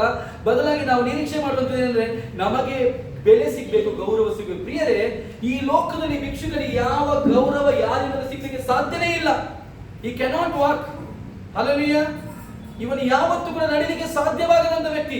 ಆದ್ರೆ ಪೇತ್ರ ಯೋಹಾನರಿಬ್ಬರನ್ನು ನೋಡಿ ಹೇಳ್ತಾ ಇದ್ದಾನೆ, ನನಗೆ ನೀವು ಭಿಕ್ಷೆ ಕೊಡಬೇಕು. ಆಗ ಪೇತ್ರ ಯೋಹಾನರನ್ನು ಅವನನ್ನು ದೃಷ್ಟಿಸಿ ನೋಡಿ. ಹಲ್ಲೆಲೂಯಾ. ನಮ್ಮ ಕಾರ್ಯ ಹೇಗಿರ್ಬೇಕು? ಒಬ್ಬರನ್ನು ಏನ್ ಮಾಡ್ಬೇಕು? ನಾವು ದೃಷ್ಟಿಸಿ ನೋಡ್ಬೇಕು. ದೃಷ್ಟಿಯಲ್ಲಿ ಕೂಡ ಒಂದು ಬಿಡುಗಡೆ ಇದೆ. ಹಲ್ಲೆಲೂಯಾ. ಅಲ್ಲಿ ನಾವು ನೋಡುವ ದೃಷ್ಟಿಯಲ್ಲಿ ಕೂಡ ಏನಿದೆ? ಬಿಡುಗಡೆ ಇದೆ. ನಾವು ನೋಡುವಂತ ಕ್ರಿಯೆಗಳಲ್ಲಿ ಬಿಡುಗಡೆ ಇದೆ. ನಾವು ಮಾತಾಡುವ ಮಾತುಗಳಲ್ಲಿ ಬಿಡುಗಡೆ ಇದೆ. ನಾವು ಕೈ ಚಾಚುವಾಗ ಬಿಡುಗಡೆ ಆಗ್ತದೆ. ಏನಕ್ಕಂದ್ರೆ ನಮ್ಮಲ್ಲಿ ದೇವ ಪ್ರಸನ್ನತೆ ಇರುವುದಾದ್ರೆ ನಾವು ನೋಡುವಾಗ ಅನೇಕರು ವಾಸಿಯಾಗುವಂತ ದಿವಸಗಳು ಇದೆ. ಹಲ್ಲೆಲೂಯಾ. ನೋಡಿ, ಪೇತ್ರನ ನೆರಳಲ್ಲಿ ಅಭಿಷೇಕ ಇತ್ತಾ? ಇಲ್ಲ. ಯಾರಲ್ಲಿ ಅಭಿಷೇಕ ಇತ್ತು? ಪೇತ್ರನಲ್ಲಿ ನೆರಳಲ್ಲಿ. ಆದ್ರೆ ನೆರಳು ಬೀಳುವಾಗ ಸೌಖ್ಯವಾಗ್ತಿತ್ತು. ಪೇತ್ರನಲ್ಲಿರುವಂತ ಅಭಿಷೇಕ ಕ್ರಿಯೆ ಮಾಡಿದಂದ್ರೆ ನೆರಳು ಬೀಳುವಾಗ ಸೌಖ್ಯವಾಯಿತು. ಆದ್ರೆ ನೆರಳಲ್ಲ ಕ್ರಿಯೆ ಮಾಡಿದ್ದು, ಪೇತ್ರನಲ್ಲಿರುವಂತ ಅಭಿಷೇಕ. ಅಂಗಿ ಹಾಕುವಾಗ, ಪೌಲನ ಅಂಗಿ ಹಾಕುವಾಗ ಅನೇಕರು ಸ್ವಸ್ಥರಾದ್ರು, ಅವನ ಖರ್ಚಿಪ್ ಹಾಕುವಾಗ ಸೌಖ್ಯವಾದ್ರು. ಖರ್ಚಿಪಲ್ಲ ಕ್ರಿಯೆ ಮಾಡಿದ್ದು ಪೌಲನಲ್ಲಿರುವಂತ ಅಭಿಷೇಕ. Praise the Lord. ಹಲ್ಲೆಲೂಯಾ. ಹಾಗಾದ್ರೆ ನಾವು ಯಾವಾಗ ದೃಷ್ಟಿ, ಕಿವಿ, ಕಣ್ಣು, ಆಲೋಚನೆ ಎಲ್ಲವನ್ನ ನಾವು ದೇವರಿಗೆ ಬಿಟ್ಟು ಕೊಡ್ತೇವೆ, ದೇವರನ್ನು ನಾವು ನೋಡ್ತೇವೆ, ನಾವು ಅದನ್ನು ಅಲ್ಲಿ ದೈವಿಕವಾಗಿ ನಾವು ತೆಗೆದುಕೊಳ್ತೀವಿ, ಆಗ ಎಲ್ಲ ಕ್ಷೇತ್ರದಲ್ಲಿ ಒಂದು ಬದಲಾವಣೆ ಆಗ್ತದೆ. ಆಮೆನ್. ಈಗ ಪೇತ್ರ ಮತ್ತೆ ಯೋಹಾನರು ದೃಷ್ಟಿಸಿ ನೋಡ್ಲಿಕ್ಕೆ ಒಂದು ಪ್ರತ್ಯೇಕವಾದ ಕಾರ್ಯ ಇದೆ. ಬೈಬಲ್ ಹೇಳ್ತದೆ, ಅವನನ್ನು ದೃಷ್ಟಿಸಿ ನೋಡಿ ಅವನ ಒಳಗಿರುವಂತ ಸಂಗತಿಗಳನ್ನು ತಿಳಿದುಕೊಂಡ್ರು. ಏನಕ್ಕೆ ದೃಷ್ಟಿಸಿ ನೋಡಿದ್ದು? ಭಿಕ್ಷುಕರು ಏನಾದ್ರು ಇರುವಂತ ಚಿಲ್ಲರೆ ನಮಗೆ ಕೊಡ್ತಾರೆ ಅಂತ ದೃಷ್ಟಿಸಿ ನೋಡಿದ? ನಮಗೆ ಹೇಗೂ ದುಡ್ಡಿಲ್ಲ, ಇವನಾದ್ರೂ ಚಿಲ್ಲರೆಯಲ್ಲಿ ಬದುಕು ಅಂತ ನೋಡಿದ್ರ? ಹಲೋ. ಅವನ ದೃಷ್ಟಿಸಿ ನೋಡ್ಲಿಕ್ಕೆ ಒಂದು ಪ್ರತ್ಯೇಕತೆ ಇದೆ. ಏನಂದ್ರೆ ಅವನ ಒಳಗಿರುವಂತ ವಿಷಯಗಳನ್ನು ತಿಳಿದುಕೊಳ್ಬೇಕು. ಅವನಿವತ್ತು ಕೊರತೆಯಲ್ಲಿ ಇರಲಿಕ್ಕೆ ಕಾರಣ ಏನು ಎಂಬುದಾಗಿ ತಿಳಿದುಕೊಳ್ಬೇಕಾಗಿತ್ತು. ಅವನಿಗೆ ಭಿಕ್ಷೆ ಬೇಡಲಿಕ್ಕೆ ಕಾರಣ ಏನು ಎಂಬುದಾಗಿ ಅವನಿಗೆ ತಿಳ್ಕೊಳ್ಬೇಕಾಗಿತ್ತು. ಅದಕ್ಕೆ ಅವನ ಶರೀರವನ್ನು ನೋಡ್ಲಿಲ್ಲ, ಅವನ ಆತ್ಮವನ್ನು ನೋಡ್ತಾ ಇದ್ದಾನೆ. Praise God, hallelujah. ಲೋಕ ಎಲ್ಲ ಈ ಭಿಕ್ಷುಕನಿಗೆ ಏನು ಪ್ರಾಬ್ಲಮ್ ಅಂತ ಕೇಳಿದ್ರೆ ಎಲ್ಲರೂ ಹೇಳ್ತಾ ಇದ್ರೆ ಏನಂದ್ರೆ, ಅವನಿಗೆ ಯಾರು ಇಲ್ಲ, ಅವನು ಪಾಪ ಬಡವ, ಅವನು ಭಿಕ್ಷೆ ಬೇಡ್ತಾ ಇದ್ದಾನೆ, ಅವನು ಭಿಕ್ಷುಕ ಅಂತ ಹೇಳ್ತಾ ಇದ್ರು. ಅವನ ಕುರಿತು ಯಾರಿಗೂ ಕೂಡ ಆಲೋಚನೆ ಇರಲಿಲ್ಲ. ಆದ್ರೆ ಪೇತ್ರ ಯೋಹಾನರು ಯಾವಾಗ ಅವರನ್ನು ದೃಷ್ಟಿಸಿ ನೋಡಿದ್ರು, ಅವರಿಗೆ ಪ್ರಕಟ ಆಯಿತು, ಇವನಿಗೆ ಬೇಕಾಗಿರುವಂತದ್ದು ಭಿಕ್ಷೆ ಅಲ್ಲ, ಇವನಿಗೆ ಬೇಕಾದ ಅದ್ಭುತ. ಹಲ್ಲೆಲೂಯಾ. ನಮಗೆ ದೇವರಿಂದ ಭಿಕ್ಷೆ ಬೇಡ, ನಮಗೆ ದೇವರಿಂದ ಯಾವಾಗ ಆತ್ಮಿಕವಾದ ಕಾರ್ಯಗಳು ನಮ್ಮ ಜೀವಿತದಲ್ಲಿ ದೇವರು ಬಯಸುವಂತ ಕಾರ್ಯಗಳನ್ನು ದೇವರು ಮಾಡ್ಬೇಕೆಂಬುದಾಗಿ ಯೋಚನೆ ಮಾಡ್ತಾರೋ, ಆಗ ನಮ್ಮೆಲ್ಲ ಕಾರ್ಯಕ್ಕೆ ಬಿಡುಗಡೆ ದೇವರು ಕೊಡ್ತಾನೆ. ಹಲ್ಲೆಲೂಯಾ. ಈಗ ನೋಡ್ರಿ, ಬೈಬಲ್ ಹೇಳ್ತದೆ ಅವನ ದೃಷ್ಟಿಸಿ ನೋಡಿದ್ರು, ಪೇತ್ರನು ನಮ್ಮನ್ನು ನೋಡು ಅಂದರೆ. ನೋಡಿ ಎಷ್ಟು ಒಂದು ಪ್ರತ್ಯೇಕತೆ ನೋಡಿ. ಅವನನ್ನು ದೃಷ್ಟಿಸಿ ನೋಡ್ತಾ ಇದ್ದಾರೆ, ತಿರುಗಿ ಪೇತ್ರ ಇವನ ಕೈಯಲ್ಲಿ ಇರ್ತದೆ ಅವರ ಪರ್ಸ್. ನೀವು ನೋಡಿ ಭಿಕ್ಷುಕರನ್ನು ಸ್ವಲ್ಪ ಕಿಸೆ ಕೈ ಹಾಕಿದ್ರು ಕೂಡ ನೋಡ್ತಾರೆ, ಪರ್ಸಿಗೆ ತೆಗೆದ್ರು, ಈಗ ನೋಟ್ ಮೇಲೆ ಎತ್ತಿದ್ರು ನೋಡ್ತಾರೆ, ಓ 100 ರೂಪಾಯಿ ತೆಗಿತಿದ್ದಾರೆ, 500 ರೂಪಾಯಿ. ನೀವು ಮೇಲೆ ಎತ್ತಿ ಕೆಳಗಿಟ್ಟು 10 ರೂಪಾಯಿ ತೆಗೆಯುವಾಗ 500 ರೂಪಾಯಿ ಕೊಡ್ತಾರೆ ಅಂತ ಹೇಳ್ಕೊಂಡಿದ್ದೀನಿ. ಲಾಸ್ಟ್ಗೆ ಕೆಲವು ಚಿಲ್ಲರೆ ಬಿಡುತ್ತಾರೆ, ಎಲ್ಲ ತೆಗೆದು ತೋರಿಸಿ ಅವರ ಎಲ್ಲ ಆಲೋಚನೆ ಏನಿರ್ತದೆ, ಎಷ್ಟು ರೂಪಾಯಿ ಕೊಡ್ಬಹುದು ಅಂತ ಇರ್ತದೆ, ನಿರೀಕ್ಷೆ ಏನಿರ್ತದೆ ಭಿಕ್ಷುಕರದ್ದು. ನನಗೆ ಎಷ್ಟು ಬರ್ಬಹುದು, ಎಷ್ಟು ಸಿಗ್ಬಹುದು ಎಂಬುದಾಗಿ ಅವರು ನಿರೀಕ್ಷೆ ಮಾಡ್ತಾ ಇದ್ದಾರೆ. ಇದೇ ನಿರೀಕ್ಷೆಯಿಂದ ಆದ್ರೆ ಪೇತ್ರ ಯೋಹಾನನಿಬ್ಬರ ನಿರೀಕ್ಷೆ ಅವನ ಆತ್ಮದೊಳಗೆ ಪ್ರವೇಶ ಮಾಡ್ತು. ಹಲ್ಲೆಲೂಯಾ. ಆಗ ಅವರು ಹೇಳ್ತಾ ಇದ್ದಾರೆ, ಈಗ ನಮ್ಮನ್ನು ದೃಷ್ಟಿಸಿ ನೋಡಿ. ಅಲ್ಲಿ ಪಾಕೆಟ್ ನೋಡ್ಬೇಡ. ಹಲ್ಲೆಲೂಯಾ. ಸಭೆಗೆ ಬಂದ್ರೆ ಪಾಸ್ಟ್ ಏನಾದ್ರು ಕೊಡ್ತಾರ, ಅಥವಾ ಲೋಕ ಏನಾದ್ರು ಕೊಡ್ತಾರ, ಅಥವಾ ನಮಗೆ ಒಳ್ಳೇದಾಗ್ತದ, ಅದನ್ನು ನೋಡ್ಬೇಡ. ಸಭೆಗೆ ಬಂದ ಮೇಲೆ ನಿನ್ನ ಆತ್ಮದಲ್ಲಿ ಸಮೃದ್ಧಿ ಆಗ್ತೀಯ ನೋಡು. ಹಲ್ಲೆಲೂಯಾ. ಇಲ್ಲಿ ದೇವರ ಆತ್ಮನು, ದೇವರ ವಾಕ್ಯದ ಮೂಲಕವಾಗಿ ದೇವರು ನಮಗೆ ತಿಳಿಸುವಂತದ್ದು ಏನಂದ್ರೆ, ನಮ್ಮ ಕಣ್ಣು ಯಾವುದರ ಮೇಲೆ ದೃಷ್ಟಿ ಇರಬೇಕು, ನಮ್ಮ ಆಲೋಚನೆ ಯಾವುದರ ಮೇಲೆ ನೇಮಕವಾಗಿರ್ಬೇಕು ಎಂಬುದಾಗಿ ದೇವರು ನಮ್ಮೊಂದಿಗೆ ಇವತ್ತು ಮಾತಾಡುವಂತ ಕಾರ್ಯ. ಇವನು ಅವರ ಪರ್ಸ್ಗಳ ಮೇಲೆ, ಪ್ಯಾಂಟ್ಗಳ ಮೇಲೆ, ವಸ್ತುಗಳ ಮೇಲೆ, ಅವರು ಹಾಕಿದಂತ ಬೆಲೆ ಬಾಳುವ ವಸ್ತುಗಳ ಮೇಲೆ ಒಂದು ವೇಳೆ ಭಿಕ್ಷುಕನ ಕಣ್ಣು ಹೋಗ್ಬೋದು, ಇವರಿಂದ ಜಾಸ್ತಿ ಸಿಗ್ಬಹುದು ಎಂಬುದಾಗಿ. ಆದ್ರೆ ಇವನು ಯಾವಾಗ ಅದನ್ನು ನೋಡುವಾಗ ಪೇತ್ರ ಹೇಳ್ತಾನೆ, ನೀನು ನಮ್ಮನ್ನು ದೃಷ್ಟಿಸಿ ನೋಡು. ಯಾವಾಗ ಹಿಂಗೆ ಹೇಳಿದ ಭಿಕ್ಷುಕ ಏನ್ ಮಾಡ್ತಾನೆ, ಓ ಈಗ ಗ್ಯಾರಂಟಿ 100 ರೂಪಾಯಿ ಕೊಡ್ತಾರೆ ಅವರು. ದೃಷ್ಟಿಸಿ ನೋಡು. ಒಂದು ವೇಳೆ ನೀವು ಭಿಕ್ಷುಕರಿಗೆ ಹೋಗಿ ನನ್ನನ್ನು ನೋಡಮ್ಮ ಅಂತ ಹೇಳಿದ್ರೆ ಏನ್ ತಿಳ್ಕೊಳ್ತಾರೆ, ಈಗ ಜಾಸ್ತಿ ಕೊಡ್ಬೋದು, ನನ್ನನ್ನು ನೋಡಿ ಸುಮ್ಮನೆ ಹೇಳಲ್ಲ. ಹೇಳ್ತಾರ ಇಲ್ವಾ ಸೀತಕ್ಕ? ಹೇಳ್ತಾರ ಇಲ್ವಾ? ನಮ್ಮ ಪರಿಸ್ಥಿತಿಗಳಿಗೆ ತಕ್ಕ ಹಾಗೆ ಕೆಲವರು ಯಾರಾದ್ರೂ ಬನ್ನಿ ಬ್ರದರ್ ಹತ್ರ ಬನ್ನಿ, ಸ್ವಲ್ಪ ಹಿಂಗೆ ಕಿಸೆ ಕೈಯಾಗಿ ಹೇಳ್ತಾರೆ, ಹತ್ರ ಬನ್ನಿ ಹೇಳಿದ್ರೆ ಒಂದು 500 ರೂಪಾಯಿ ಕೊಡ್ತಾರೆ. ಯಾರು ಸುಮ್ಮನೆ ಕರೆಯೋದು. ಪ್ರೈಸ್ ಗಾಡ್, ಹೌದಾ ಅಲ್ವಾ? ಈಗ ಈ ಭಿಕ್ಷುಕ ಕೂಡ ಯೋಚನೆ ಮಾಡಬಹುದು, ನನ್ನ ಜೀವಿತದಲ್ಲಿ ದೇವರು ಅಲ್ಲಿ ಏನೋ ಒಂದು ಎಕ್ಸ್ಟ್ರಾ ಏನೋ ಸಿಗ್ಬಹುದು ಈ ಸಭೆಗೆ ಬಂದ ನಿಮಿತ್ತವಾಗಿ, ಈ ಒಂದು ಸ್ಥಳಕ್ಕೆ ಬಂದ ನಿಮಿತ್ತವಾಗಿ. ಆದ್ರೆ ದೇವರು ಅವನನ್ನು ಆ ರೀತಿಯಾಗಿ ನೋಡ್ಲಿಲ್ಲ ಪ್ರಿಯರೇ. ಬೈಬಲ್ ಹೇಳ್ತದೆ, ಅವನು 5ನೇ ವಾಕ್ಯ, ನಮ್ಮನ್ನು ನೋಡುವಂದನು, ಅವನು ಅವರಿಂದ ಏನಾದರೂ, ನೋಡಿ ನಾನು ಹೇಳಿದಕ್ಕೆ ಇಲ್ಲಿ ಉತ್ತರ ಇದೆ. ಅವ ಏನಂತೆ ಗಮನಿಸಿ. ನಿರೀಕ್ಷಿಸಿ ಅವರನ್ನು ಲಕ್ಷ್ಯ ಬಿಟ್ಟು ನೋಡಿದನು. ಗಮನಿಸಿದ್ರ? ಇಷ್ಟು ದಿವಸ ಯಾರು ಕೂಡ ಹೇಳಿಲ್ಲ ನಮ್ಮನ್ನು ನೋಡು, ನಮ್ಮನ್ನು ದೃಷ್ಟಿ ಇಟ್ಟು ನೋಡು ಅಂತ ಹೇಳಿಲ್ಲ. ಇವರೇ ಹೇಳಿದ್ದು. ಅದಕ್ಕೆ ಇವನು ಏನಾದ್ರೂ ಸಿಗ್ತದೆ. ಇವರ ನೋಟ ನೋಡಿ, ಇವರ ನೋಟ ನೋಡಿ. 2 ಕಣ್ಣುಗಳ ಕುರಿತು ಬರೆಯಲ್ಪಟ್ಟಿದೆ. 1ನೇ ಕಣ್ಣು ಅವನಿಗೆ ಏನು ಬೇಕಾಗಿದೆ ಎಂದು ನೋಡ್ತಾ ಇದೆ, ಇನ್ನೊಂದು ಕಣ್ಣು ನನಗೆ ಏನು ಬೇಕಾ ಎಂಬುದಾಗಿ ನಿರೀಕ್ಷೆ ಮಾಡ್ತಾ ಇದೆ. ಹಲ್ಲೆಲೂಯಾ. ದ ಸ್ಪಿರಿಚುವಲ್ ಐಸ್ ಯಾವಾಗಲೂ ಕೂಡ ನಿರೀಕ್ಷೆ ಮಾಡುವಂಥದ್ದು ಇವನ ಆತ್ಮಕ್ಕೆ ಏನು ಬೇಕಾಗಿದೆ. ಆದ್ರೆ ಲೌಕಿಕವಾದ ಕಣ್ಣುಗಳು ನನಗೆ ಜನಗಳಿಂದ ಏನು ಸಿಗ್ತದೆ ಎಂಬುದಾಗಿ. ಹಲ್ಲೆಲೂಯಾ. ಸಭೆಯ ದೃಷ್ಟಿಕೋನ, ದೇವ ಸೇವಕರುಗಳ ದೃಷ್ಟಿಕೋನ, ದೇವರ ಮಕ್ಕಳುಗಳ ದೃಷ್ಟಿಕೋನ, ಈ ಅಂತ್ಯ ದಿವಸದ ದೃಷ್ಟಿಕೋನ ಏನಾಗಿರ್ಬೇಕಂದ್ರೆ, ನಮಗೆ ಏನಾದ್ರೂ ಸಿಗ್ತದೆ ಅಂತಲ್ಲ, ನನ್ನ ಆತ್ಮದ ಬೆಳವಣಿಗೆಗೆ ಏನು ದೇವರಿಂದ ಸಿಗ್ತದೆ ಎಂಬುದಾಗಿ ನಾವು ನಡಿಬೇಕು. ಹಲ್ಲೆಲೂಯಾ. ಈಗ ಇಲ್ಲಿ 2 ವ್ಯಕ್ತಿಗಳನ್ನು ನೋಡ್ತೇವೆ, 2 ಸ್ಪಿರಿಚುವಲ್ ಪರ್ಸನ್, ಇನ್ನೊಬ್ಬ ಪರ್ಸನ್ ನೋಡ್ತೇವೆ. ಅವರು ಲೌಕಿಕವಾಗಿ ಅದೇ ಸ್ಥಿತಿಯಲ್ಲಿದ್ದು ಡೈಲಿ ಕಲೆಕ್ಷನ್ ಮಾತ್ರ ನೋಡ್ತಾ ಇದ್ದಾರೆ. ನಮ್ಮ ಕೆಲಸದಲ್ಲಿ ಖಾಲಿ ಕಲೆಕ್ಷನ್ ನೋಡ್ಬೇಡಿ, ನಮ್ಮ ಕೆಲಸದಲ್ಲಿ ಖಾಲಿ ಆದಾಯ ನೋಡ್ಬೇಡಿ. ದೇವರಿಗೆ ಹೇಳಿ, ಮೀರಿದಕ್ಕಿಂತಲೂ ಹೆಚ್ಚಾದ ಆತ್ಮಗಳನ್ನು ಈ ಸ್ಥಳದಲ್ಲಿ ನನಗೆ ಕೊಡ್ಬೇಕು, ಮೀರಿದಕ್ಕಿಂತಲೂ ಹೆಚ್ಚಾದ ದೇವರ ವಾಕ್ಯವನ್ನು ಇಲ್ಲಿ ಪ್ರಕಟ ಮಾಡುವಂತೆ ನನಗೆ ಕೃಪೆ ಕೊಡಬೇಕು, ಮೀರಿದಕ್ಕಿಂತಲೂ ಹೆಚ್ಚಾಗಿ ದೇವರ ಪ್ರಸನ್ನತೆಯನ್ನು ನಾನು ಈ ಕೆಲಸದ ಸ್ಥಳದಲ್ಲಿ ದೇವರು ತೆಗೆದುಕೊಂಡು ಬರುವಂತೆ ಅದ್ಭುತಗಳನ್ನು ಮಾಡಬೇಕೆಂಬಂತ ಒಂದು ನಿರೀಕ್ಷೆ ನಮ್ಮ ಒಳಗೆ ಬರುವಾಗ ಉಳಿದೆಲ್ಲವನ್ನು ದೇವರು ಇನ್ಕ್ರೀಸ್ ಮಾಡ್ತಾನೆ. ಹಲ್ಲೆಲೂಯಾ. ಹೇಳ್ತೀವಿ, ದೇವರೇ ನನ್ನ ಸ್ಯಾಲರಿ ಇನ್ಕ್ರೀಸ್ ಮಾಡಪ್ಪ, ಆ ಬೋನದ ಮೈಂಡ್ ಮುಟ್ಟಪ್ಪ, ಅವನಿಗೆ ತಲೆ ಸರಿ ಇಲ್ಲ ದೇವರೇ, ಅವನು ಸಸ್ಪೆಂಡ್ ಆಗ್ಲಿ, ಅವನು ಅಲ್ಲಿಂದ ಹೋಗ್ಲಿ. ನಮ್ಮ ಪ್ರಾರ್ಥನೆ ಎಲ್ಲ ಏನು, ಎಲ್ಲ ಡಿಫ್ರೆಂಟ್. ಆದ್ರೆ ಯಾರಾದ್ರೂ ಕೂಡ ಅಲ್ಲಿ ಲೌಕಿಕವಾದ ಸ್ಥಳಗಳಲ್ಲಿ ಆತ್ಮಿಕವಾದ ಸಂಗತಿಗಳನ್ನು ಕೇಳಿಕೊಂಡಿದ್ದೀರಾ? ಸೊ ಇದು ಬಹಳ ಮುಖ್ಯ. ಲೌಕಿಕವಾದ ಮನುಷ್ಯನು ಕೂತಿದ್ದಾನೆ, ಅವನು ಹೇಳ್ತಾ ಇದ್ದಾನೆ ನೀವು ನನ್ನನ್ನು ದೃಷ್ಟಿಸಿ ನೋಡು. ಆದ್ರೆ ಇವನ ಕಣ್ಣು ನೋಡ್ತಾ ಇದೆ, ಅವರಿಂದ ಏನಂತೆ ವಾಕ್ಯ ಹೇಳುದು, ಅವರಿಂದ ಏನಾದರೂ ದೊರಕಿತೆಂದು ನಿರೀಕ್ಷಿಸಿ ಅವರನ್ನು ಲಕ್ಷ್ಯವಿಟ್ಟು ನೋಡಿದನು. ಆಮೇಲೆ ಲೌಕಿಕವಾದ ಕಣ್ಣು ಏನ್ ನೋಡ್ತಾ ಇದೆ ಅಂದ್ರೆ ಅವರಿಂದ ಏನಾದ್ರೂ ಸಿಗ್ತದೆ, ಅದಕ್ಕಾಗಿ ನಾನು ಅವರನ್ನು ನೋಡ್ಬೇಕು. ಅವರಿಂದ ಏನಾದ್ರೂ ನನಗೆ ದೊರಕ್ತದೆ, ಅದಕ್ಕಾಗಿ ಅವರನ್ನು ದೃಷ್ಟಿಸಬೇಕು. ಅವರಿಂದ ಏನಾದ್ರೂ ಆಗ್ತದೆ, ಅದಕ್ಕಾಗಿ ನೋಡ್ಬೇಕು. ಆ ಸಭೆಯಿಂದ ನನಗೆ ಏನಾದ್ರೂ ಬರ್ತದೆ, ಅದಕ್ಕೆ ನೋಡ್ಬೇಕು. ನಾವು ಮಧ್ಯದಲ್ಲಿ ದೇವರನ್ನು ಬಿಟ್ಟು ಬಿಡ್ತೀವಿ. ನಮ್ಮ ಆತ್ಮೀಯ ಜೀವಿತ ಡೆವಲಪ್ಮೆಂಟ್ ಬೇಡ, ನಾವು ಶಿಷ್ಯರಾಗುದು ಬೇಡ, ನಾವು ಬದಲಾವಣೆ ಆಗುದು ಬೇಡ. ನಾವು ಲೋಕದಲ್ಲಿ ಆಚಾರ ವಿಚಾರ, ಬಿಲ್ಡಿಂಗ್, ಅದು ಇದು, ಜನಸಂಖ್ಯೆ, ಅದು ಸ್ವಲ್ಪ ಜನ, ಫ್ಯಾನ್, AC, ಚೇರ್, ಇದನ್ನು ನೋಡಿ ಹೋಗ್ಲಿಕ್ಕಲ್ಲ ದೇವರು ಕರೆದದ್ದು. ದೇವರು ಆತ್ಮೀಯ ಸಂಗತಿಗಳ ಮೇಲೆ ನಮ್ಮ ದೃಷ್ಟಿಯಲ್ಲಿಟ್ಟು ನೋಡ್ಲಿಕ್ಕೆ ಕರೆದ. ಹಲ್ಲೆಲೂಯಾ. ಯಾಕಂದ್ರೆ ನಮ್ಮ ನಂಬಿಕೆಯನ್ನು ಹುಟ್ಟಿಸುವನು ಯಾರು, ಪೂರೈಸುವನು ಯಾರು, ಆತನೇ ಆಗಿದ್ದು. ನಮಗೆ ನೇಮಕವಾದ ಓಟವನ್ನು ಸ್ಥಿರಚಿತ್ತವಾಗಿ ಓಡಿ ಎಂಬುದಾಗಿ ಅಪೊಸ್ತಲ ಪೌಲನು ಹಲ್ಲೆಲೂಯಾ ಇಬ್ರಿಯರಿಗೆ ಬರೆದ ಪತ್ರಿಕೆಯಲ್ಲಿ 12ನೇ ವಾಕ್ಯ 4ನೇ ವಾಕ್ಯದಲ್ಲಿ ಇರುತ್ತದೆ. ನಂಬಿಕೆಯನ್ನು ಹುಟ್ಟಿಸುವನು ಪೂರೈಸುವನು ಆಗಿರುವ ಆತನ ಮೇಲೆ ದೃಷ್ಟಿ ಇಟ್ಟು ನಾವೇನು ಮಾಡ್ಬೇಕಂತೆ, ಓಡ್ಬೇಕು. ಈ ಹಗಲಿನ ವೇಳೆಯಲ್ಲಿ ನಾನು ನಿಮಗೆ ಹೇಳ್ತಾ ಇದ್ದೀನಿ, ಇಲ್ಲಿ 2 ಕಣ್ಣುಗಳ ಕುರಿತು ಬಂದಿದೆ. ಒಂದು ಕಣ್ಣು ಕುರುಡನನ್ನು ನೋಡ್ತಾ ಇದೆ, ಇನ್ನೊಂದು ಕಣ್ಣು ಆ ಕುಂಟನು ಆದ್ರೆ ಪೇತ್ರ ಯೋಹನನ್ನು ನೋಡ್ತಾ ಇದೆ. ಇಬ್ಬರಲ್ಲಿ ಒಂದು ಡಿಫರೆನ್ಸ್ ಇದೆಯಾ ಇಲ್ವಾ? ಇವ್ರು ಏನ್ ನಿರೀಕ್ಷೆ ಮಾಡ್ತಾ ಇದ್ದಾರೆ ಸಿಸ್ಟರ್? ಕುಂಟ ಏನ್ ನಿರೀಕ್ಷೆ ಮಾಡ್ತಾ ಇದ್ದಾನೆ?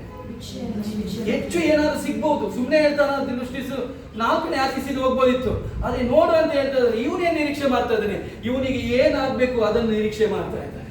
ಕೊನೆಗೆ ಇವ್ರು ಹೇಳ್ತಾರೆ, ಇವನು ದೃಷ್ಟಿಸಿ ನೋಡಿದಕ್ಕೆ ಆಗ ಪೇತ್ರನು ಬೆಳ್ಳಿ ಬಂಗಾರವಂತೂ ನನ್ನಲ್ಲಿ ಇಲ್ಲ. ಈಗ ತುಂಬಾ ಬೇಸರ ಆಗ್ಬಹುದು, ಸುಮ್ಮನೆ ನೋಡಿದ್ದನಪ್ಪ ಇವನು ಇಷ್ಟು. ಹಲ್ಲೆಲೂಯಾ. ಕೆಲವು ಸಲ ನ್ಯೂಸ್ ಹೇಳ್ಬೋದು, ಸುಮ್ಮನೆ ಪಾಸ್ಟರ್ ಕತ್ತಿ ಎತ್ತಿ ಆಗದಿಂದ ನೋಡ್ತಾನೆ ಇದ್ದೀರಿ, ಏನು ಆಶೀರ್ವಾದ ಹೇಳೇ ಇಲ್ಲ. Praise God. ನಿಮಗೆ ಒಳ್ಳೇದಾಗ್ಲಿ, ಶುಭವಾಗ್ಲಿ, ಬೆಳ್ಳಿ ಬಂಗಾರಗಳು ತುಳುಕಲಿ ಅಂತ ಹೇಳ್ತಿದ್ರೆ ಒಳ್ಳೇದಿತ್ತು. ಏನು ಹೇಳಿಲ್ಲ, ಹೋಗಪ್ಪ ನಾನು ಪ್ರೇಯರ್ ಮಾಡಿ ಕಳಿಸ್ತೀನಿ ಅಂತ ಹೇಳಿ. ತುಂಬಾ ಸರಿ, ತುಂಬಾ ಜನರು ಅದನ್ನು ನಿರೀಕ್ಷೆ ಮಾಡ್ತಾರೆ ಇಲ್ವಾ?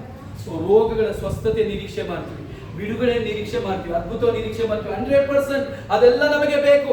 ಆದ್ರೆ ಖಾಲಿಯಾದ ಬೊಕ್ಕಸದಿಂದ ನಾವು ಸಭೆಯಿಂದ ಹೊರಗೆ ಹೋಗ್ತೀವಿ. ವಾಕ್ಯ ಇಲ್ಲಿ ಕೇಳ್ತಾ ಇದ್ದೀವಿ, ಇಲ್ಲಿಂದ ಬಿಡ್ತೀವಿ. ಹಲ್ಲೆಲೂಯಾ. ವಾಕ್ಯ ಬೊಕ್ಕಸ ಏನಾಗಿದೆ? ಖಾಲಿಯಾದ ನಿಮಿತ್ತವಾಗಿ ಶತ್ರು ಆ ದಿವಸ ಎಲ್ಲ ಹೋರಾಟ ಮಾಡ್ತಾನೆ ಇರ್ತಾರೆ, ಹೌದಲ್ವಾ? ಬೊಕ್ಕಸ ಏನಾಗಿರ್ತದೆ?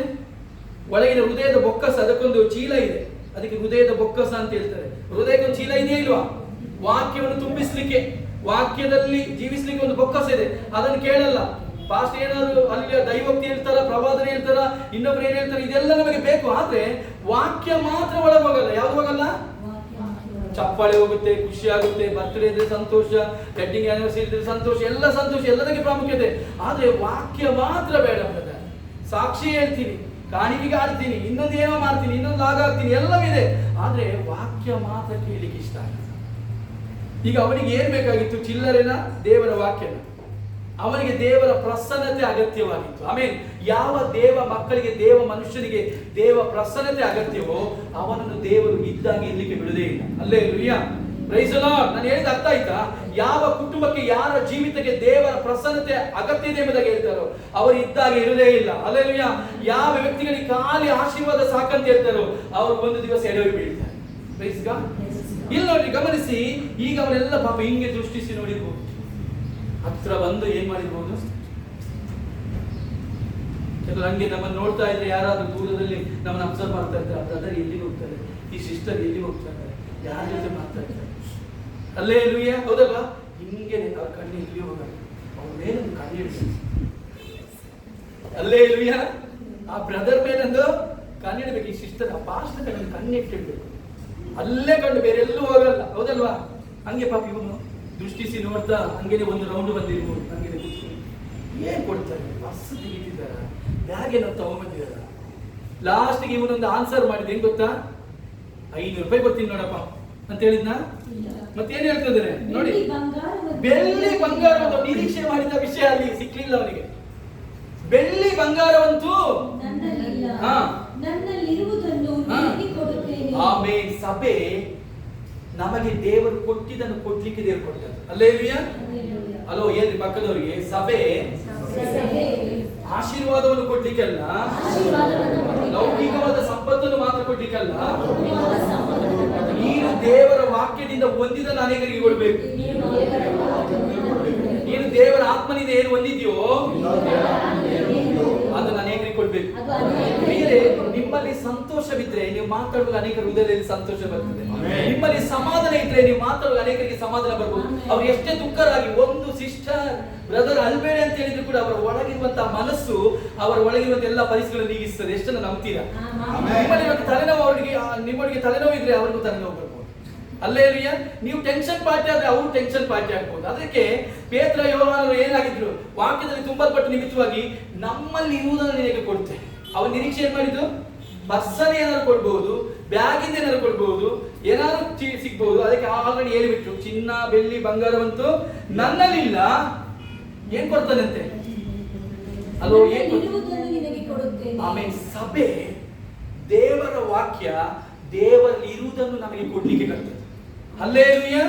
ಅದು ಪಾಸ್ಟರ್ ಸಂತತಿಗೆ ಮಾತ್ರವಲ್ಲ, ಪಾಸ್ಟ್ ಹೆಂಡತಿ ಮಕ್ಕಳಿಗೆ ಮಾತ್ರವಲ್ಲ, ಪಾಸ್ಟ್ ರಿಲೇಷನ್ಗೆ ಮಾತ್ರವಲ್ಲ, ಸಭೆ ಎಲ್ಲ ದೇವ ಜನರಿಗೂ ಯಾರೆಲ್ಲ ಆತನ ಮೇಲೆ ನಂಬಿಕೆ ಇಟ್ಟಾರೋ ಅವರೆಲ್ಲರಿಗೂ ಕೂಡ ದೇವರು ಕೊಡ್ಲಿಕ್ಕೆ ಬಯಸಿದೇನೆಂದ್ರೆ ಅವರಲ್ಲಿ ಇರುವುದನ್ನು ದೇವರು ಕೊಡ್ಲಿಕ್ಕೆ ಬಯಸ್ತಾರೆ. ಆಮೇನ್.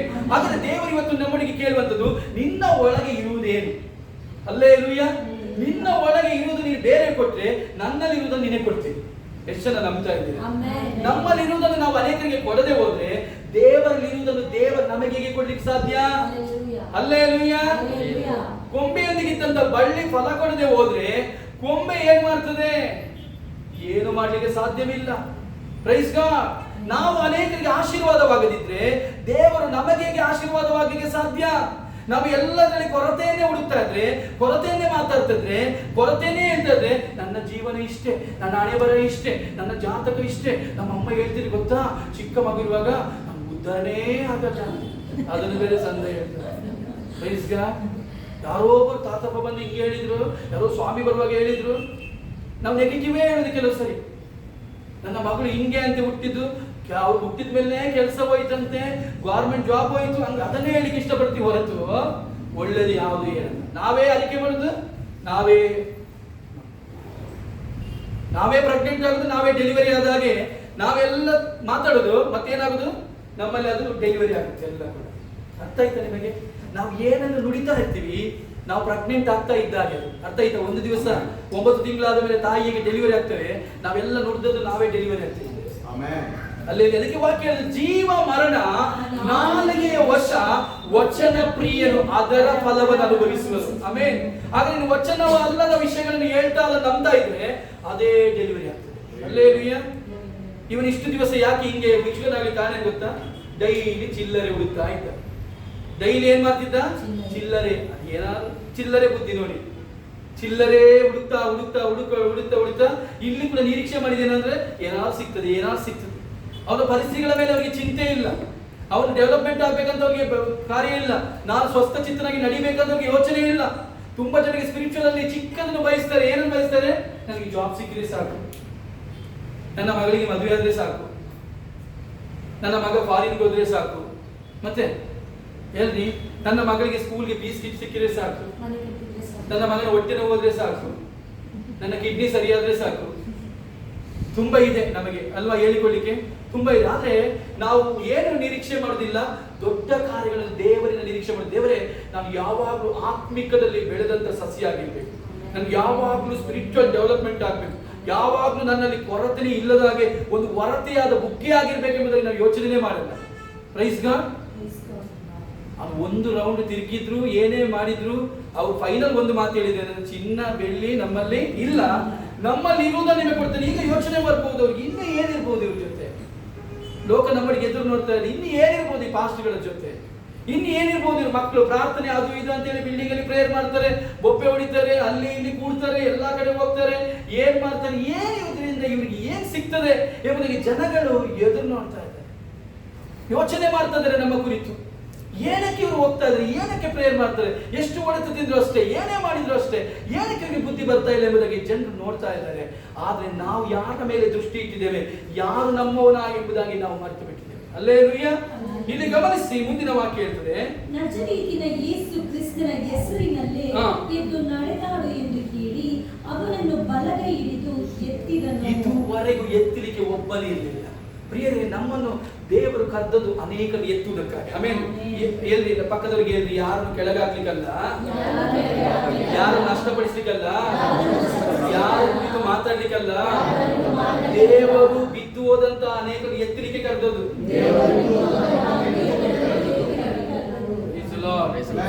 ಹಲ್ಲೆಲೂಯಾ.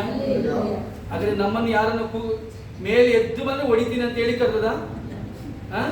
ಯಾರಾದ್ರೂ ಒಳ್ಳೆ ಯೂಸ್ ಆದ್ರೆ, ಒಳ್ಳೆ ಪ್ರಾರ್ಥನೆ ಮಾಡಿದ್ರೆ, ಒಳ್ಳೆ ವಾಕ್ಯ ಕೊಟ್ಟರೆ, ಅದು ಏನಾದ್ರು ಮಾಡಿದ್ರೆ ನಾವು ಯಾರಿಗಾದ್ರೂ ಅವರನ್ನು ನೋಡಿ ಉರಿಬೇಕಾ ಅಥವಾ ಏನ್ ಮಾಡ್ಬೇಕು? ಸಂತೋಷ ಪಡ್ಬೇಕಾ? ಪ್ರಿಯರೇ, ನಮ್ಮ ದೇವರೆಲ್ಲ ಕಟ್ಟಿದೇನಕ್ಕಂದ್ರೆ ನಾವು ಅನೇಕರು ಕಟ್ಟಲಿಕ್ಕೆ. ಅಲ್ಲೆಲ್ಲೂಯಾ. ನಮಗೆಲ್ಲ ವಾಕ್ಯ ಕೊಡುವುದೇನಕ್ಕೆ? ನಾವು ಅನೇಕರು ವಾಕ್ಯದಿಂದ ನಡೆಸಲಿಕ್ಕೆ. ನಮಗೆ ಕೊಟ್ಟಿರುವಂತ ಅಭಿಷೇಕ ಕೃಪೆ ನಾವು ಸೇಲ್ ಮಾಡ್ಲಿಕ್ಕಲ್ಲ, ಅನೇಕರಿಗೆ ಉಚಿತವಾಗಿ ಕೊಡ್ಲಿಕ್ಕೆ. ಅಲ್ಲೆಲ್ಲೂಯಾ. ಬೈಬಲ್ ಎದ್ರೆ ಉಚಿತವಾಗಿ ಹೊಂದಿದ್ದೀರಿ, ಉಚಿತವಾಗಿ ಪ್ರೈಸ್ ದಿ ಲಾರ್ಡ್. ಹಲ್ಲೆಲೂಯಾ.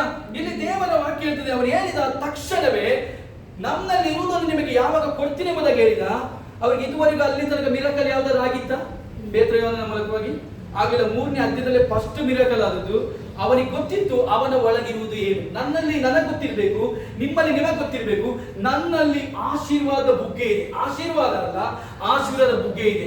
ನನ್ನಲ್ಲಿ ಚಿನ್ನ ಅಲ್ಲ, ನಿಧಿ ನಿಕ್ಷೇಪಗಳಿದೆ. ಅಲ್ಲಿ ದೇವರ ವಾಕ್ಯದಲ್ಲಿ ಇರುವಂತದ್ದು ಕೇವಲ ಚಿನ್ನ ಬಂಗಾರ ಅಲ್ಲ, ನಿಧಿ ನಿಕ್ಷೇಪಗಳಿದೆ. ಅದಕ್ಕೆ ವಾಕ್ಯ ಹೇಳುದು, ಕತ್ತಲಲ್ಲಿ ಬಚ್ಚಿಟ್ಟಿರುವ, ಅಂದ್ರೆ ಯಾರಿಗೆ ತಿಳಿಯದಂತ ಬಚ್ಚಿಟ್ಟಿರುವ ನಿಧಿ ನಿಕ್ಷೇಪಗಳನ್ನು ಕೊಡುವೆನು. ನೀವು ಯೋಚನೆ ಮಾಡಿರ್ಬೋದು, ಬಿಲಿವರ್ಸ್ಗೆ ಎಲ್ಲರೂ ನಿಧಿ ಸಿಗ್ಬೋದು. ಆ ನಿಧಿಯ ಕುರಿತು ಬರ್ತದಲ್ಲ, ದೇವರು ಹೇಳಿದ್ರು, ಕತ್ತಲೆಯಲ್ಲಿ ಬಚ್ಚಿಟ್ಟಿರುವ ಈ ನಿಧಿ ನಿಕ್ಷೇಪಗಳು, ಈ ಅರ್ಥಗಳು, ಪ್ರಕಟಣೆಗಳನ್ನು ದೇವರು ನಂಬೋರಾದ ನಮಗೆ ಕೊಡುವವನಾಗಿದ್ದಾನೆ. ಆಮೇಲೆ ಅದೇ ದೇವರು ಹೇಳಿದ್ರು, ನಿಧಿ ನಿಕ್ಷೇಪಗಳು ನಿಮಗೆ ಕೊಡುವೆನು. ಆಮೇಲೆ ಇದ್ರಲ್ಲಿ ಏನ್ ಪ್ರಯೋಜನ ಬ್ರದರ್? ನನ್ನ ಆತ್ಮ ಬೆಳೀತದೆ. ಇದ್ರಲ್ಲಿ ಏನ್ ಪ್ರಯೋಜನ? ಎಲ್ಲವೂ ನನ್ನ ಹಿಂದೆ ಬರುತ್ತೆ. ಇದ್ರಲ್ಲಿ ಏನ್ ಪ್ರಯೋಜನ? ನನ್ನ ಜೀವಿತದಲ್ಲಿ ಬಿಡುಗಡೆ ಆಗುತ್ತೆ. ಇದ್ರಲ್ಲಿ ಏನ್ ಪ್ರಯೋಜನ? ನಿತ್ಯ ಜೀವಕ್ಕೆ ಹೋಗ್ತೀನಿ. ಇದ್ರಲ್ಲಿ ಏನ್ ಪ್ರಯೋಜನ? ಅನೇಕರಿಗೆ ಆಶೀರ್ವಾದ ಆಗ್ತದೆ. ಇದ್ರಲ್ಲಿ ಏನ್ ಪ್ರಯೋಜನ? ಎಲ್ಲಾ ಕಡೆ ನಾನು ಹಬ್ಬಿಕೊಳ್ತೀನಿ. ಸಾಕಾಗಲ್ವಾ? ಹಲೋ, ದೇವರ ವಾಕ್ಯದಲ್ಲಿ ನಿನಗೆ ಏನು ಪ್ರಯೋಜನ? ಅದನ್ನು ಕಾಪಾಡಿಕೊಂಡದ್ರಿಂದ ಏನು ಪ್ರಯೋಜನ? ಅಭಿಷೇಕದಿಂದ ಏನು ಪ್ರಯೋಜನ ಅಂತ ಹೇಳಿದ್ರೆ ಅದರಿಂದ ಬಹಳ ಪ್ರಯೋಜನಗಳಿದೆ. ಇವತ್ತು ಸಿಕ್ಕಿದ ಊಟ ಇವತ್ತಿಗೆ ಸಾಕು. ಆ ಬಡ ವಿಧವೆ ಹೇಳ್ತಾರೆ, ನೀನ್ ನನ್ನನಿಗೆ ಊಟ ಯೋಚನೆ ಮಾಡಬಹುದು. ಎಲಿಯನಿಗೆ ದೇವರು ಹೇಳಿರ್ತಾರೆ ಏನಂದ್ರೆ, ಬಡ ವಿಧವೆಯನ್ನು ನಿನಗೋಸ್ಕರ ಇಟ್ಟಿದ್ದೀನಿ ಅಂತ. ಹೌದಲ್ವಾ? ಯಾವ ದೇವರಾದ್ರು ಅಥವಾ ನಿಮ್ಮ ಮನೆಯಲ್ಲಿ ಯಾರಾದ್ರೂ, ನೋಡಪ್ಪ ನೀನು ಹಾಸ್ಟೆಲ್ಗೆ ಹೋಗು, ಹಾಸ್ಟೆಲಲ್ಲಿ ಊಟ ಉಂಟಲ್ಲ, ಆ ಪಕ್ಕದ ಮನೆಯಲ್ಲಿ ಅವರು ಕಸ ಎಲ್ಲ ಗುಡಿಸ್ತಾರಲ್ಲ, ಅವ್ರ ಮನೆಯಲ್ಲಿ ಊಟ ಮಾಡಂತ ಹೇಳಿದ್ರೆ ಹೇಗೆ ಆಗ್ಬಹುದು? ಈಗ ಒಳ್ಳೆ ಕಾಲೇಜಿಗೆ ಕಲಿಸ್ತಾ ಇದೀವಿ ನಾವು, ಎಲ್ಲೋ ಸೈಂಟ್ ಎಲಸಿಸ್ ಒಂದು ಕಾಲೇಜಿಗೆ ಕಲಿಸ್ತಾ ಇದೀವಿ ಅಂತ ತಿಳ್ಕೊಳ್ಳಿ, ನಮ್ಮ ಮಗಳನ್ನು ಊಟ ಇರಲ್ಲ ಅಲ್ಲೇ. ನಾವ್ ಹೇಳ್ತೀವಿ ಪಕ್ಕದ ಮನೆಯಲ್ಲಿ ಆ ನಗರಸಭೆಯಲ್ಲೆಲ್ಲ ಕ್ಲೀನ್ ಮಾಡ್ತಾರಲ್ಲ, ಅಲ್ಲೊಂದು ಊಟ ಮಾಡಪ್ಪ ಡೈಲಿ ಅಂತ ಹೇಳಿದ್ರೆ ಖುಷಿ ಪಡ್ತಾರ? ಅಲ್ಲ, ಒಳ್ಳೆ ಕಾಲೇಜಿಗೆ ಕಳಿಸಿ ಇಷ್ಟೆಲ್ಲ ಖರ್ಚು ಮಾಡಿ ಅಲ್ಲಿ ಮನೆ ಊಟ ಮಾಡಿ, ಈಗ ಎಲಿಯನಿಗೆ ಹೇಗೆ ಆಗಿರ್ಬೋದು? ನಿನಗೆ ಆ ಒಂದು ಚಾರಕ್ತದಲ್ಲಿ ಒಂದು ಬಡ ವಿಧವೆ ಇದ್ದಾರಲ್ಲ, ಅಲ್ಲಿ ಊಟ ಮಾಡಿ ಪಾಪ. ಇವನು ಬರುವಾಗ್ಲೇ ಅವರಿಗೆ ಪ್ರಾಬ್ಲಮ್. ಇವನು ಬರುವಾಗ್ಲೇ ಏನಾಗಿದೆ, ಅವಳು ಒಂದು ರೊಟ್ಟಿ ಅಷ್ಟು ದಿವಸ ತಿಂತಾ ಇದ್ಲು, ಅವನು ಬರುವ ಟೈಮಲ್ಲೇ ರೊಟ್ಟಿ ಒಂದೇ ಇದ್ದದ್ದು. ಏನ್ ಮಾಡುದು? ಅದ್ರಲ್ಲಿ ಅರ್ಧ ಇವನಿಗೆ ಅರ್ಧ ಇವಳಿಗೆ ತಿಂದು ಬದುಕ್ತೇನೆ ಅಂತ ಹೇಳ್ತಿಲ್ಲ, ಸಾಯ್ಬೇಕಂತ ತೀರ್ಮಾನ ಮಾಡಿದವರು. ಈ ಸಾಯ್ಬೇಕಂತ ತೀರ್ಮಾನ ಮಾಡಿದವರ ಮಧ್ಯದಲ್ಲಿ ದೇವರು ಯಾರನ್ನು ಕಳಿಸಿದ? ಎಲಿಯನನ್ನು ಕಳಿಸಿದ. ಅದೇ ರೀತಿಯಲ್ಲಿ ಲೋಕದಲ್ಲಿ ನಾನು ಏನೂ ಇಲ್ಲ, ನಾನು ಅವ್ರು ಹುಟ್ಟಿದೆ, ಇವ್ರು ಹುಟ್ಟಿದೆ, ಅವ್ರ ಮಗ, ಈ ಬ್ಯಾಕ್ಗ್ರೌಂಡ್ ನಾನು ಏನಿಲ್ಲ ಅಂತ ಹೇಳುವಂತವರ ಮಧ್ಯದಲ್ಲೇ ದೇವರು ತನ್ನ ದೂತರನ್ನು ಕಳಿಸಿ. Hallelujah, praise the Lord, hallelujah. ಆತ ನೀತಿವಂತರನ್ನು ಹುಡುಕಿಕೊಂಡು ಬರಲಿಲ್ಲ, ಪಾಪಿಗಳಾದ ನಮ್ಮನ್ನು, ತಿಳುವಳಿಕೆ ಇಲ್ಲದಂತ ನಮ್ಮನ್ನು, ತಳ್ಳಲ್ಪಟ್ಟ ನಮ್ಮನ್ನು, ಒಡೆಯಲ್ಪಟ್ಟ ನಮ್ಮನ್ನು, ಅವಮಾನವಾದಂತ ನಮ್ಮನ್ನು ದೇವರು ಹುಡುಕಿದ್ದಾನೆ. Hallelujah, hallelujah. ಈ ಚಾರಕ್ತದ ಹಲ್ಲೆಲೂಯಾ ಊರಲ್ಲಿರುವಂತ ವಿಧೇಯ ಪರಿಸ್ಥಿತಿ ಹೋಗ್ಬೇಕಿತ್ತು ಹೊರತು ಎಲಿಯನ ಪರಿಸ್ಥಿತಿ ಅಲ್ಲ. ಎಲಿಯನು ಹೇಗೆ ಬೇಕಾದ್ರೆ ಬದುಕ್ತಾನೆ, ಹೌದಲ್ವಾ? ಯಾಕಂದ್ರೆ ಅವನು ಕರೆದದ್ದು ಯಾರು? ಸೇವೆಗೆ. ದೇವರು ನೀರಲ್ಲಿ ಬೇಕಾದ್ರೆ ಕೂರಿಸ್ತಾನೆ, ಸಮೃದ್ಧಿಯಾಗಿ ಊಟ ಕೊಡ್ತಾನೆ, ಕಾಗೆಯನ್ನು ಗಳಿಸಿದೆ, ಎಲ್ಲ ಮಾಡ್ತಾನೆ ಬೇಕಾದ್ರೆ, ಹೌದಲ್ವಾ? ಮಾಡ್ತಾನೆ ಇಲ್ವಾ? ಪ್ರಾಬ್ಲಮ್ ಯಾರಿಗೆ? ನಿರೀಕ್ಷೆ ಇಲ್ಲದೆ ಒಂದೇ ರೊಟ್ಟಿ ತಿಂದು ಸಾಯ್ಬೇಕಂತ ಹೇಳಿದಂತ ವಿಧವೆಗೆ ಪ್ರಾಬ್ಲಮ್ ಹೊರತು ಎಲಿಯನಿಗೆ ಪ್ರಾಬ್ಲಮ್ ಅಲ್ಲ. ಯಾವಾಗ ಇವಳು ಆ ರೊಟ್ಟಿಯನ್ನು ಎಲಿಯನಿಗೆ ಕೊಟ್ಟು ಅವಳ ಜೀವಿತದಲ್ಲಿ ಬಿಡುಗಡೆ ಆಯಿತು. ಹಲ್ಲೆಲೂಯಾ. ಅವಳ ಜೀವಿತದಲ್ಲಿ ಸಮೃದ್ಧಿ ಆಯಿತು. ಅವಳು ಸಾಯುವಂತ ನಿರ್ಧಾರ ಮರೆತು ಬಿಟ್ಲು.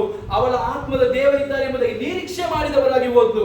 ಇವತ್ತು ನಮ್ಮ ಜೀವಿತದಲ್ಲಿ ದೇವರು ನಮ್ಮನ್ನು ಕಲಿಸಿದಂತ ಉದ್ದೇಶ, ನಮ್ಮ ಆತ್ಮ ಬಲಗೊಂಡ್ರೆ ನಮ್ಮ ಶರೀರದ ಎಲ್ಲಾ ಪರಿಸ್ಥಿತಿಗಳು, ನಮಗಿರುವಂತಹ ಅಸ್ವಸ್ಥತೆಗಳು, ಹೋರಾಟಗಳು ದೇವರು ತೆಗೆದು ಹಾಕ್ತಾನೆ. ನಮ್ಮ ಆತ್ಮ ಬಲಗೊಳ್ಳದಾಗೆ ಶತ್ರು ಬೇರೆ ಬೇರೆ ರೀತಿಯಲ್ಲಿ ನಮ್ಮನ್ನು ಹೋರಾಡ್ತಾ ಇದ್ದಾನೆ. ಪ್ರಾರ್ಥನೆ ಮಾಡದಾಗೆ, ನಂಬಿಗಸ್ತರಾಗಿ ಜೀವಿಸದಾಗೆ ಪರಿಸ್ಥಿತಿಗಳನ್ನು ತೋರಿಸಿ, ಅನೇಕ ಅವಸ್ಥೆಗಳನ್ನು ತೋರಿಸಿ, ಸಾಲಗಳನ್ನು ತೋರಿಸಿ, ಕೇಸುಗಳನ್ನು ತೋರಿಸಿ, ಎಲ್ಲ ಅವಸ್ಥೆಗಳನ್ನು ತೋರಿಸಿ ಅವನು ಭಯಪಡಿಸ್ತಾ ಇದ್ದಾನೆ. ಆದರೆ ದೇವರ ವಾಕ್ಯ ಹೇಳ್ತದೆ, ಹಗಲಲ್ಲಿ ಭಯ ಹುಟ್ಟಿಸುವ ಯಾವುದಕ್ಕೂ, ಇವರಲ್ಲಿ ಸಂಚರಿಸುವ ವಿಪತ್ತಿಗೂ ಅಂಜ ಕಾರಣವಿಲ್ಲ. ನಿನ್ನ ಮಕ್ಕಳಲ್ಲಿ 1000 ಜನರು ಸತ್ತು ಹೋದ್ರು ನಿನಗೇನು ಕಟ್ಟದು. ಅದನ್ನು ಹೇಳಿದವನು ಯಾರು? ನಂಬಿಗಸ್ತರು. ಅನೇಕ ಬಾರಿ ನಿಮ್ಮಲ್ಲಿ ಫೀಸ್ ಕಟ್ಟಲಿಕ್ಕೆ ದುಡ್ಡಿಲ್ಲದಿರ್ಬಹುದು, ಅನೇಕ ಪ್ರಾಬ್ಲಮ್ ಇರಬಹುದು, ಇದೆಲ್ಲರ ಪರಿಸ್ಥಿತಿ ಏನು ಮಾಡುವುದೆಂಬುದಾಗಿ ಯೋಚನೆ ಮಾಡ್ತಾ ಇರ್ಬೋದು. ಆದ್ರೆ ದೇವರು ಇಲ್ಲದನ್ನು ಉಂಟು ಮಾಡುತ್ತೆ. ಪಕ್ಕದವರಿಗೆ ಹೇಳಿ, ದೇವರು ಈ ವರ್ಷ ಇಲ್ಲದನ್ನು ಉಂಟು ಮಾಡುವ ದೇವರು. ನಿನ್ನ ದೃಷ್ಟಿ ಹಣದ ಮೇಲೆ ಅಲ್ಲ, ಎಲ್ಲವೂ ಇರುವ ದೇವರ ಮೇಲೆ ದೃಷ್ಟಿ ಇರಬೇಕು. ಇವನಿಗೆ ಕಲಿಸಿದ ಏನಕ್ಕೆ ಗೊತ್ತಾ? ಈ ನನ್ನ ಮೇಲೆ ದೃಷ್ಟಿ ಇಡುವಂತ. ಇನ್ನು ಮುಂದೆ ನೀನು ಯಾರ್ದು ಪಾಕೆಟ್ ನೋಡಬಾರ್ದು, ಇನ್ನು ಮುಂದೆ ಯಾರು ನೋಡಬಾರ್ದು, ಇನ್ನು ಮುಂದೆ ನನ್ನನ್ನೇ ನೋಡ್ಬೇಕೆಂಬುದಾಗಿ ಕಲಿಸ್ಲಿಕ್ಕೆ ಹೇಳಿದ್ದು. ನೀವು ನನ್ನನ್ನೇ ದೃಷ್ಟಿಸುವಂತ. Praise God. ಯಾವಾಗ ದೃಷ್ಟಿಸಿ ಅವನು ನೋಡಿದ್ನೋ ಆಗ ಒಂದು ವಾಕ್ಯ ಬರ್ತದೆ ಅಂದ್ರೆ, ನಜರೇತಿನ ಯೇಸು ಕ್ರಿಸ್ತನ ಹೆಸರಿನಲ್ಲಿ ಎದ್ದು ನಡೆದಾಡಿ ಎಂದು ಹೇಳಿ ಅವನ ಬಲಗೈ ಹಿಡಿದು ಎತ್ತಿದನು. ಆ ಕ್ಷಣವೇ ಅವನ ಕಾಲುಗಳಿಗೆ ಹರಳುಗಳಿಗೂ ಬಲ ಬಂತು, ಅವನ ನರ ನಾಡಿಗಳೆಲ್ಲ ಏನಾಯಿತು, ಹರಳುಗಳಿಗೆಲ್ಲ ಬಲ ಬಂತು. ನಡೆಯುತ್ತಾ ಆರುತ್ತಾ ದೇವರನ್ನು ಕೊಂಡಾಡುತ್ತಾ ಅವರ ಜೊತೆಯಲ್ಲೇ ದೇವಾಲಯಕ್ಕೆ ಹೋದ. ಕಲೆಕ್ಷನ್ ಮಾಡೋರಿಗೆ ಟೆನ್ಷನ್ ಆಗಿರ್ಬೋದು. ಇಷ್ಟು ದಿವಸ ಇವನಿಗೆ ಎತ್ಕೊಂಡು ಬಂದು ಒಂದು 500 ರೂಪಾಯಿ ಆದ್ರೂ ನಮ್ಮ ಸಂಸ್ಥೆಗೆ ಆದಾಯ ಬರ್ತಿತ್ತು. ಇವತ್ತು ಇವನು ಇವ್ರ ಜೊತೆ ಹೋದಲ್ಲ. ನಮ್ಮ ಮನೆಯಲ್ಲಿ ಕೂಡ ಹಂಗೇನೆ, ನೀವು ಯಾಕಪ್ಪ ಪಾಸ್ಟ್ಗಳ ಹಿಂದೆ ಹೋಗ್ತೀಯ, ಸುವಾರ್ತೆ ಅಂತ ಹೋಗ್ತೀಯ, ಮನೆಯಲ್ಲಿ ನೋಡಿದ್ರೆ ಇಂಥ ಪ್ರಾಬ್ಲಮ್ ಎಂತಿ ಅಂದ್ರೆ ಬಂಗುಡೆ ಮೀನೇ ತಿನ್ನೋದು ತುಂಬಾ ದಿವಸ ಆಯ್ತು, ಕುಟುಂಬದಲ್ಲಿ ಮಾಂಸ ತರದೆ ಎಷ್ಟು ದಿವಸ ಆಯ್ತು, ಆ ಪಾಸ್ಟರ್ ಸೇವೆ ಅಲ್ಲಿ ಇಲ್ಲಿ ಅಂತ ಹೋಗ್ತಾ ಇರ್ತೀಯ, ಏನು ಪ್ರಯೋಜನ ಇಲ್ಲ. Praise God. ಪಾಸ್ಟ್ ಅಭಿವೃದ್ಧಿ ಆಗಿದರೆ ನೀನು ಮಾತ್ರ ಬರ್ಬತ್ತಾಗುತ್ತೆ. ತುಂಬಾ ಕಡೆ ಹೇಳ್ತಾರೆ ಇಲ್ವಾ, ಸೇವೆ ಸೇವೆ ಅಂತ ಹೇಳ್ತೀರ, ಏನು ಬ್ರದರ್ ಸೇವೆಯಲ್ಲಿ ಏನ್ ಸಿಕ್ತು ನಿಮ್ಗೆ? ದೊಡ್ಡ ಗಂಟು ಸಿಕ್ತು. ಹೌದು, ನಿರೀಕ್ಷೆ ಇಲ್ಲದ ಗಂಟು ಸಿಕ್ಕಿದೆ. ಅಲ್ಲೇಲುಯ್ಯ. ಆ ಗಂಟು ಒಮ್ಮೆಲೆ ಬಿಚ್ಚಲ್ಲ, ಮೆಲ್ಲೆ ಬಿಚ್ಚುತ್ತಾ ಇರ್ತಾರೆ, ಆಗ ಗೊತ್ತಾಗುತ್ತೆ. ಅಲ್ಲೇಲುಯ್ಯ. ನಮ್ಮ ನೋಡಿ ಅನೇಕರು ಹೇಳ್ಬೋದು, ಇವ್ರಿಗೇ ಬಸ್ಸಿಗೆ ದುಡ್ಡು ಇಲ್ಲ, ಇವ್ರು ಚರ್ಚೆಗೆ ಹೋಗೋಣ ಅಂತ ಹೇಳ್ತಾರೆ. Praise God. ಇವರಿಗೆ ಆಗ್ಲಿಕ್ಕೆ ಚಪ್ಪಾಲಿ ಇಲ್ಲ, ಇವ್ರು ಲೆದರ್ ಶೂ ತಗೊಳ್ಳಿ ಅಂತ ನಮಗೆ ಹೇಳ್ತಾರೆ ಇಲ್ವಾ? ನಾವು ನಂಬಿಕೆ ಅವ್ರಿಗೆ ಹೇಳಿದ್ರು ಪ್ರಾಪಸ್ ಆಗಿ, ಬ್ರದರ್ ಲೆದರ್ ಶೂ ತಗೊಳ್ಳಿ. ಇವರೇ ನೋಡಿದ್ರೆ ಪ್ಲಾಸ್ಟಿಕ್ ಚಪ್ಪಲ. ಯಾವಾಗ ನಾವು ಸ್ವೀಕಾರ ಮಾಡುವುದನ್ನು ಸ್ವೀಕಾರ ಮಾಡ್ತೀವಿ ನಂಬಿಕೆಯಿಂದ, ದೇವರು ನಮ್ಮ ಪರಿಸ್ಥಿತಿಯನ್ನು ನೀಗಿಸ್ತಾನೆ. ಅಲ್ಲೇಲುಯ್ಯ. ಇವನು ಯೋಚನೆ ಮಾಡಿದ್ದು, ಒಂದು 1000 ರೂಪಾಯಿ ಕೊಟ್ಟಿದ್ರೆ ಎಷ್ಟು ದಿವಸ ಬರ್ತಿತ್ತು? ಅವನಿಗೆ ಒಂದು 5000 ರೂಪಾಯಿ ಕೊಟ್ಟಿದ್ರೆ ಎಷ್ಟು ದಿವಸ ಬರ್ತಿತ್ತು? ತಿರುಗಿ ಮತ್ತೆ ಭಿಕ್ಷೆ ಬೇಡಲೇಬೇಕಾ? ತಿರುಗಿ ಅಲ್ಲಿ ಬರಲೇಬೇಕಾ? ಸರಿ, ನೀವು ಯಾರೋ ಒಬ್ರು ಭಿಕ್ಷುಕರಿಗೆ, ನೋಡಪ್ಪ ಇನ್ನು ಭಿಕ್ಷೆ ಬೇಡಬೇಡ 5000 ಕೊಡ್ತೀನಿ ಅಂತೇಳಿ ಮರುದಿವಸ ಬಂದು ನೋಡಿ ಅಲ್ಲೇ ಇರ್ತಾನ, ಜಾಗ ಖಾಲಿ ಮಾಡ್ತಾನ. ನೀವು ನೋಡಿ, ಅವ್ನು ಒಳ್ಳೆ ಡ್ರೆಸ್ ತೆಗೆದು ಕೊಟ್ಟು ಅವನಿಗೆ ಪೌಡರ್ ಎಲ್ಲ ಹಾಕಿ ಹೇರ್ ಎಲ್ಲ ಕಟ್ ಮಾಡಿ ಮಾಡಬೇಡ ಅಂತೇಳಿ ಮರುದಿವಸ ಆ ಎಲ್ಲ ಹೊಸ ಡ್ರೆಸ್ ಅನ್ನು ಬಿಚ್ಚಿ ಮತ್ತೆ ಹಳೆ ಡ್ರೆಸ್ ಅನ್ನು ಹಾಕೊಂಡು ಅಮ್ಮ ತಾಯೇ ಕೊಡಿ ಅಂತ ಹೇಳ್ತಾನೆ ಇಲ್ವಾ? ಏನಕ್ಕಂದ್ರೆ ಪರಿಸ್ಥಿತಿ ಹಂಗೇನೆ ಇದೆ, ಅವನ ಅವಸ್ಥೆನೇ ಆಗಿದೆ, ಅವನ ಕಲ್ಚರೇ ಆಗಿದೆ. ಆದ್ರೆ ಹಲ್ಲೆಲೂಯಾ, ಇವರ ಕಲ್ಚರ್ ಬದಲಿಸಬೇಕಾದ್ರೆ ಅವನಿಗೆ ಒಂದು ಬೇಕಾದಂತ ವಸ್ತು ಬೇಕಾಗಿತ್ತು. ಏನಂದ್ರೆ ದೇವರ ಪ್ರಸನ್ನತೆ ಬೇಕಾಗಿತ್ತು. ದೇವರ ಪ್ರಸನ್ನತೆ ಇಲ್ಲದಕ್ಕೆ ಅವನು ಭಿಕ್ಷುಕನಾದದ್ದು. ದೇವರ ಪ್ರಸನ್ನತೆ ನಮ್ಮ ಕುಟುಂಬಗಳಲ್ಲಿ ಇಲ್ಲದೆ ಹೋದಕ್ಕೆ, ಅನೇಕ ವ್ಯಕ್ತಿಗಳಲ್ಲಿ ಇಲ್ಲದೆ ಹೋದಕ್ಕೆ, ಅವರು ದೇವರಿಗೋಸ್ಕರ ಸರಿಯಾಗಿ ಜೀವಿಸ್ತಾ ಇಲ್ಲ, ಅವರು ದೇವರಿಗೆ ಭಯಪಡ್ತಾ ಇಲ್ಲ, ದೇವರ ವಾಕ್ಯದಲ್ಲಿ ನಿಲ್ತಾ ಇಲ್ಲ, ಅವರು ಏನು ಸತ್ಯ ಎಂಬುದನ್ನು ಅವರು ಅರಿತುಕೊಳ್ಳಿಲ್ಲ. ಕಾರಣ ಏನಂದ್ರೆ ಅವರಿಗೆ ಲಾಸ್ ಆಗದಿರುವಂತದ್ದು ಸಭೆಗೆ ಬರುವಂತದ್ದಲ್ಲ, ಪ್ರಾರ್ಥನೆ ಮಾಡದಿರುವಂತದ್ದಲ್ಲ, ಅವರಿಗೆ ಲಾಸ್ ಆಗಿರುವಂತದ್ದು ದೇವರ ಪ್ರಸನ್ನತೆ. ಹಲ್ಲೆಲೂಯಾ. ಯಾವ ವ್ಯಕ್ತಿಗೆ ದೇವರ ಪ್ರಸನ್ನತೆ ಲಾಸ್ ಆಗಿದೆಯೋ, ಅವ್ರು ಲೀಡರ್ ಆಗಿರ್ಲಿ, ಪಾಸ್ಟರ್ ಆಗಿರ್ಲಿ, ಬ್ರದರ್ ಆಗಿರ್ಲಿ, ಸಿಸ್ಟರ್ ಆಗಿರ್ಲಿ, ಯಾರೇ ಆಗಿರ್ಲಿ, ಅವರು ಏನು ಮಾಡಲಿಕ್ಕೆ ಸಾಧ್ಯವಾಗುವುದೇ ಇಲ್ಲ. ಆಮೇನ್. ಯಾವ ವ್ಯಕ್ತಿ ದೇವರ ಪ್ರಸನ್ನತೆಯನ್ನು ಹೊಂದಿಕೊಳ್ತಾರೋ ಅವನ ಮೂಲಕವಾಗಿ ದೇವರು ಎಲ್ಲವನ್ನು ಮಾಡಲಿಕ್ಕೆ ಸಾಧ್ಯ.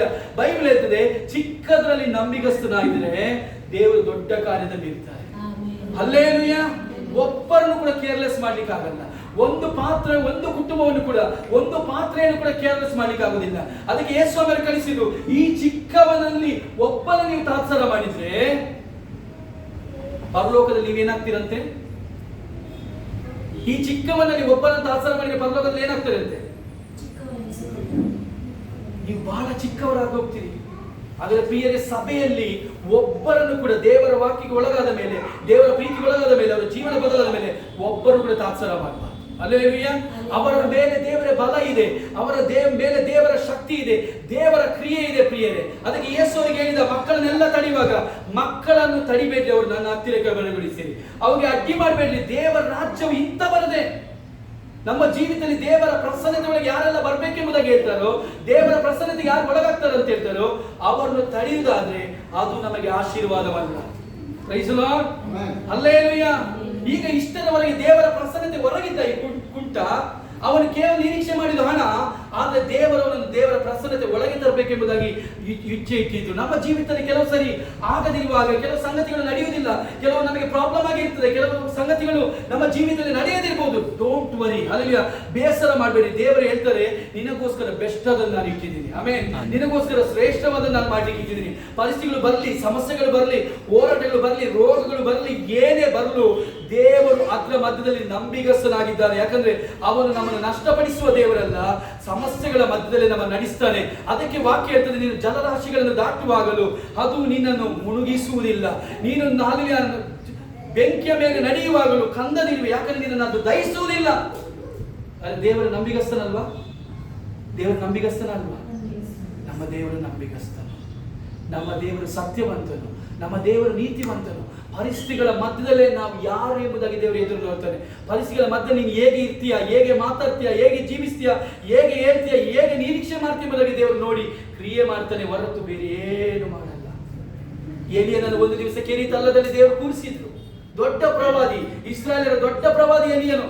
ಆದ್ರೆ ಅವರನ್ನು ಕೆರೀತ ಹಳ್ಳದಲ್ಲಿ ಕೂರಿಸಿದ್ರು. ಯಾರಾದ್ರೂ ಕೂಡ ನಿಮ್ಮನ್ನು ಯಾರನ್ನಾದ್ರೂ, ಬನ್ನಿ ಪವಿತ್ರ ಸಿಸ್ಟರ್, ನೀವು ಈ ಒಂದು ಹಲ್ಲಿಯ ಕೆಳಗೆ ಒಂದು ಓಣಿಯಲ್ಲಿ ನೀರು ಹೋಗ್ತಾ ಉಂಟು, ಇಲ್ಲೇ ಒಂದು 30 ದಿವಸ ಕೂತ್ಕೊಳ್ಳಿ, ನೀರು ಕುಡ್ಕೊಳ್ಳಿ ಅಂತ ಹೇಳುವಾಗ ನಾವು ಏನೋ ಯೋಚನೆ ಮಾಡ್ತೀವಿ, ಈ ಚರ್ಚಿಗೆ ಬಂದು ಓಣಿದು ನೀರು ಕುಡಿಯುವಾಗ ಆಯ್ತಪ್ಪ. ನಾವು ಅದೇನು ಯೋಚನೆ ಮಾಡ್ತೀವಿ, ಇದುವರೆಗೂ ಅಲ್ಲಿ ಬಟನ್ ಒತ್ತಿದ್ರೆ ಬಿಸಿಲ ನೀರು ಬರ್ತಿತ್ತು, ಗಂಡ ಒಳ್ಳೆ ನೀರು ತಗೊಂಡ್ಬಂದು ಒಳ್ಳೆ ಕಷ್ಟ ಪಡ್ತಿದ್ರು, ಜ್ಯೂಸ್ ಎಲ್ಲ ತಂದು ಕೊಡ್ತಿದ್ರು, ಮೆರಿಂಡಾ ಅದು ಇದೆಲ್ಲ ಅಂತ. ಈಗ ನೋಡಿದ್ರೆ ಈ ಪಾಸ್ಟ್ ಗೋಣಿಯಲ್ಲಿ ಇದು ನೀರು ಕುಡೀರಿ 1 ತಿಂಗಳು ಅಂತ ಹೇಳ್ತಾರೆ. ನಮ್ಮ ಮಧ್ಯದಲ್ಲಿ ಕೆಲವು ಸರಿ ಪರಿಸ್ಥಿತಿಗಳು ಬರುವುದು ಏನಕ್ಕೆ ಗೊತ್ತಾ, ದುಃಖಗಳು ಬರುವುದು ಏನಕ್ಕೆ ಗೊತ್ತಾ, ನಮ್ಮನ್ನು ನಷ್ಟಪಡಿಸ್ಲಿಕ್ಕಲ್ಲ, ಆ ಪರಿಸ್ಥಿತಿಯಲ್ಲಿ ನಾವು ಹೇಗಿರ್ತೀವಿ ಎಂಬುದಾಗಿ ನೋಡ್ಲಿಕ್ಕೆ. Praise God. ದೇವರು ಹೇಳಿದ ಉಪದ್ರವ ನಿನ್ನ ಗೂಢಾರ ಸಮೀಪಕ್ಕೆ ಬರುವುದಿಲ್ಲ, ಖಂಡಿತ ಬರುವುದೇ ಇಲ್ಲ. ಶತ್ರು ತಂದಾಗಿರ್ಬೋದು, ಆದ್ರೆ ಬರಲಿಲ್ಲ. ಯಾವುದು ಕೂಡ ಬಂದಿದ್ಯಾ? ನಷ್ಟ ಆಗಿದೆಯಾ? ಇದುವರೆಗೂ ನಿಮಗೆ ಬರುವಂತ ಹೋರಾಟದಲ್ಲಿ, ಸಮಸ್ಯೆಗಳಲ್ಲಿ ಯಾರಾದ್ರೂ ಇಲ್ಲಿ ನಷ್ಟ ಆಗಿದ್ದೀರಾ? ಯಾರಾದ್ರೂ ಕೈ ಬಿಡಲ್ಪಟ್ಟಿದ್ದೀರಾ? ಯಾರಾದ್ರೂ ಎಲ್ಲ ಚದರಿ ಹೋಗಿದ್ದೀರಾ? ಯಾರು ಆಗಲಿಲ್ಲ. ಇವನು ಇದುವರೆಗೆ ಯೋಚನೆ ಮಾಡಿದ್ರೆ ಹಣ ಇದ್ರೆ ಎಲ್ಲ ಆಗ್ತದೆ ಎಂಬುದಾಗಿ. ಇವನಿಗೆ ಕಾಲಿಲ್ಲ, ಅದರ ಕುರಿತು ಅವನಿಗೆ ಚಿಂತೆ ಇರಲಿಲ್ಲ. ಆದ್ರೆ ದೇವರು ಅವನಿಗೆ ಕಾಲಿದ್ದು ನನ್ನನ್ನು ಸ್ತುತಿಸಬೇಕೆಂಬುದಾಗಿ ದೇವರಿಗೆ ಉದ್ದೇಶವನ್ನಲ್ಲಿತ್ತು. ಬೈಬಲ್ ಹೇಳ್ತದೆ, ನಜರೇತಿನ ಯೇಸು ಕ್ರಿಸ್ತನ ಹೆಸರಲ್ಲಿ ಎದ್ದು ನಡೆದಾಡು ಎಂಬುದಾಗಿ ಯಾವಾಗ ಹೇಳಿದ್ನೋ, ಅವನು ಎತ್ತಿದ್ನೋ, ಅವನ ಕಾಲುಗಳಿಗೆ ಬಲ ಬಂತು. ನಾವು ಯಾವಾಗ ಸ್ಪಿರಿಚುವಲ್ ಅಲ್ಲಿಯ ದೈವಿಕತ್ವವನ್ನು ನಾವು ಸರಿಯಾಗಿ ಅರ್ಥ ಮಾಡಿಕೊಳ್ತೇವೋ, ದೇವರ ವಾಕ್ಯವನ್ನು ಕೈಗೊಂಡು ಹೇಳ್ತೇವೋ, ಹಾಗೆ ನಮ್ಮ ಜೀವಿತದಲ್ಲಿ ಆತ್ಮೀಯ ಬಲ ಬರಲಿಕ್ಕೆ ಸಾಧ್ಯ, ಆತ್ಮೀಯವಾದ ಥಾಟ್ಸ್ ಬರಲಿಕ್ಕೆ ಸಾಧ್ಯ, ಆತ್ಮೀಯವಾದ ಚಿಂತನೆ ಬರಲಿಕ್ಕೆ ಸಾಧ್ಯವ. ಲೋಕದ ಜನರು ಯಾವ ರೀತಿ ಬೇಕಾದ್ರೆ ನಮ್ಮನ್ನು ನೋಡ್ಲಿ, ನಮ್ಮ ಒಳಗೆ ಕಾರ್ಯ ಸಾಧಿಸುವ ಶಕ್ತಿಯ ಪ್ರಕಾರ ನಾವು ಬೇಡುವುದಕ್ಕಿಂತಲೂ, ನಾವು ಯೋಚಿಸುವುದಕ್ಕಿಂತಲೂ ಅತ್ಯಧಿಕವಾದ ಕಾರ್ಯಗಳನ್ನು ದೇವರು ನಮ್ಮಲ್ಲಿ ಮಾಡ್ತಾರೆ. ಎಷ್ಟು ಜನ ನಂಬ್ತೀರಾ? ನಾವು ಬೇಡಿದ್ದು ಸ್ವಲ್ಪ, ನಾವು ಯೋಚಿಸಿದ್ದು ಸ್ವಲ್ಪ. ಬೈಬಲ್ ಹೇಳ್ತದೆ ಅನ್ಲಿಮಿಟೆಡ್ ಆಗಿ ಮಾಡ್ತೇನೆ. Praise the Lord. ಹಲ್ಲೆಲೂಯಾ. ನೋಡಿ, ಇಷ್ಟರವರೆಗೆ ಒಂದು ಕಾರ್ಯ ನಡೀತಿತ್ತು ಲೋಕದಲ್ಲಿ. ಏನಂದ್ರೆ ನಮ್ಮ ವರ್ಷದಲ್ಲಿ ಎಷ್ಟು ತಿಂಗಳಿದೆ? 12. ಆದ್ರೆ ಏರ್ಟೆಲ್, ಜಿಯೋ ಎಲ್ಲವೂ ಕೂಡ 13 ತಿಂಗಳದ್ದು ಏನ್ ತಗೊಳ್ತಿದ್ರು. ಹೆಂಗೆ ಗೊತ್ತಾಯ್ತಾ? ಎಷ್ಟು ದಿವಸ? 28 ದಿವಸ. ಈಗ ಗಮನಿಸಿ, ವರ್ಷದ ಎಲ್ಲ 28 ದಿವಸವನ್ನು ಬಿಡಿ, ಉಳಿದ 2 ದಿವಸ ಇದೆಯಲ್ಲ ಅದನ್ನೆಲ್ಲ ಲೆಕ್ಕ ಹಾಕಿ ಎಷ್ಟು ದಿವಸ ಆಯ್ತು? ಹೆಂಗೆ ಮೋಸ ಮಾಡ್ತಿದ್ರು, ನಾವ್ ಹೇಗೆ ನಂಬ್ತಾ ಇದ್ದದ್ದು? Unlimited pack. ಆದ್ರೆ ಅವರು 1 ತಿಂಗಳು, ವರ್ಷದಲ್ಲಿ 13 ತಿಂಗಳೇ ಇಲ್ಲ, 1 ತಿಂಗಳದ್ದು ಎಕ್ಸ್ಟ್ರಾ ತಗೊಳ್ತಾ ಇದ್ದಾರೆ ನಮ್ಮಲ್ಲಿ. ಅದನ್ನು ಯಾರೋ ಒಬ್ಬ ಬಂದು ಹೇಳಿದ ಹಿಂಗೆಲ್ಲ ಇದೆ ಅಂತ. ಈಗ 30 ದಿವಸಕ್ಕೆ ಬಂದಿತ್ತು, 28ರಲ್ಲಿ ಬರ್ತದೆ ಹೋಯ್ತು. ನೋಡ್ರಿ, ನಾವು ಯೋಚನೆ ಮಾಡಿದ್ದೇನೆಂದ್ರೆ ಅನ್ಲಿಮಿಟೆಡ್ ಕೊಟ್ರು. ಆದ್ರೆ ಅವರು ಏನ್ ಮಾಡಿದ್ರು? ನಮ್ಮದೇ ಅನ್ಲಿಮಿಟೆಡ್ ಅವ್ರು ತೆಗೆಳ್ತಾ ಇದ್ರು. ದೇವರು ಹೇಗೆ ಗೊತ್ತಾ? ನಾವು ಲಿಮಿಟೆಡ್ ಆಗಿ ಜೀವಿಸುವಾಗ ದೇವರು ಅವನಲ್ಲಿರುವಂತ ಅನ್ಲಿಮಿಟೆಡ್ ಅನ್ನು ದೇವರು ನಮಗೆ ಕೊಡ್ತಾನೆ. ನಾವು ಲಿಮಿಟೆಡ್ ಅನ್ನು ಅದು ಕೊಡಪ್ಪ ಇದು ಕೊಡಪ್ಪ ಇಷ್ಟೇ ತಗೊಂಡು ಹೋದ್ರೆ ದೇವರು ಅದನ್ನು ಯೋಚಿಸುವುದಿಲ್ಲ. ನಿರೀಕ್ಷೆಗೆ ಮಿಗಿಲಾದ ಕಾರ್ಯಗಳನ್ನು ದೇವರು ನಿಮ್ಮಲ್ಲಿ ಮಾಡ್ತಾರೆ. ಆಮೇಲೆ ನಿಮ್ಮ ಸಂತತಿಯನ್ನು ಯಾರೇ ಶಪಿಸಿರ್ಲಿ, ಯಾವ ವ್ಯಕ್ತಿ ಬೇಕಾದ್ರೆ ನಷ್ಟಪಡಿಸಲಿಕ್ಕೆ ಬರಲಿ, ಬೈಬಲ್ ಹೇಳ್ತದೆ ನಿಮ್ಮನ್ನು ತಾಕುವವನು ಯೆಹೋವನ ಕಣ್ಣುಗುಡ್ಡೆಯನ್ನು ತಾಕುವನು. ಹಲ್ಲೆಲೂಯಾ. ದೇವರ ಪ್ರಸನ್ನತೆಯನ್ನು ಯಾರು ಹೊತ್ಕೊಳ್ತಾರೆ, ಬೇರೆ ಏನಿಲ್ಲ ಪ್ರಿಯರೇ, ನಿಮಗೆ ಕಾರ್ ಇಲ್ಲದಿರ್ಬೋದು, ಬೈಕ್ ಇಲ್ಲದಿರ್ಬೋದು, ಒಳ್ಳೆ ಪ್ರಾಪರ್ಟಿ ಇಲ್ಲದಿರ್ಬೋದು, ಒಳ್ಳೆ ಮನೆ ಇಲ್ಲದಿರ್ಬೋದು, ಒಳ್ಳೆ ನೆಲೆ ಇಲ್ಲದಿರ್ಬೋದು, ಆದ್ರೆ ಒಂದು ದೇವರ ಪ್ರಸನ್ನತೆ ಹೊಂದಿದ್ರೆ ಸಾಕು. ಯಾವ ವ್ಯಕ್ತಿ ಈ ಲೋಕದಲ್ಲಿ ನಮ್ಮ ನಷ್ಟಪಡಿಸಲಿಕ್ಕೆ ಆಗದೇ ಇಲ್ಲ. ಯಾಕಂದ್ರೆ ನಮ್ಮಲ್ಲಿ ಕಾರ್ಯ ಸಾಧಿಸುವ ಶಕ್ತಿಯ ಪ್ರಕಾರ ನಾವು ಬೇಡುವುದಕ್ಕಿಂತಲೂ ನಾವು ಯೋಚಿಸುವುದಕ್ಕಿಂತಲೂ ಅತ್ಯಧಿಕವಾದ ಕಾರ್ಯಗಳನ್ನು ಮಾಡ್ತಾರೆ. Praise the Lord. ನಾನು ಯೋಚನೆ ಮಾಡಿದೆ, ಚಿನ್ನಕ್ಕೆಲ್ಲ ರೇಟ್ ಜಾಸ್ತಿ ಆಯ್ತು. ಆವತ್ತೊಂದು ಸ್ವಲ್ಪ ಬಿಸ್ಕಿಟ್ ತರ ಏನೋ ಒಂದು ಸ್ವಲ್ಪ ಚಿಲ್ಲರೆ ವಾಲೆನೋ ಅಥವಾ ಏನೋ ಚಿಲ್ಲರೆ ತಗೊಂಡು ಡಬ್ಬಿಯಲ್ಲಿ ಹಾಕಿದ್ರೆ ಒಳ್ಳೆ ನಾನು ಮಾರ್ಬೋದಿತ್ತಲ್ಲ ಅಂತ ಒಂದ್ಸರಿ ಯೋಚನೆ ಮಾಡಿದೆ. ಏನ್ ಯೋಚನೆ ಬಂತು ನನಗೆ? ಚಿನ್ನೆಲ್ಲ ಜಾಸ್ತಿ ರೇಟ್ ಆಗುವಾಗ ಆವತ್ತೆಲ್ಲ 3,000 ಅಂತ ಹೇಳಿದ್ರು, ಗ್ರಾಮಿಗೆ 3,500 ಅಂತ ಹೇಳಿದ್ರು. ನಮ್ಮ ತಲೆ ಓಡ್ಲೇ ಇಲ್ಲ, ಇವತ್ತು ಹಡವಾಗಿದ್ರೆ ಇಡ್ಬೋದಿತ್ತಲ್ಲ ಅಂತ ಯೋಚನೆ. ನಮ್ಮ ಮನುಷ್ಯರ ಕಾರ್ಯ ಏನಂತ ಕೆಲವು ಸರಿ ಪರಿಸ್ಥಿತಿಗಳೆಲ್ಲ ಚೇಂಜ್ ಆಗುವಾಗ ನಾವು ಯೋಚನೆ ಮಾಡುದು, ಆವತ್ತು ಹೇಳಿದ್ರಪ್ಪ ಒಂದು ಕಾರ್ಯ ಮಾಡಿ ಅವತ್ತು ನನಗೆ ತಡೆಗೇನೆ ಹೋಗ್ಲಿಲ್ಲ. ಪ್ರಿಯರೇ, ದೇವರು ಸನ್ನಿವೇಶಗಳಲ್ಲೇ ನಮ್ಮನ್ನ ಮೇಲೆತ್ತುದು. Praise God. ನಾವು ಅದನ್ನು ಕಳ್ಕೊಂಡಿದೀವಲ್ಲ, ಅಲ್ಲೇ ದೇವರು ನಮ್ಮ ಮೇಲೆತ್ತುದು.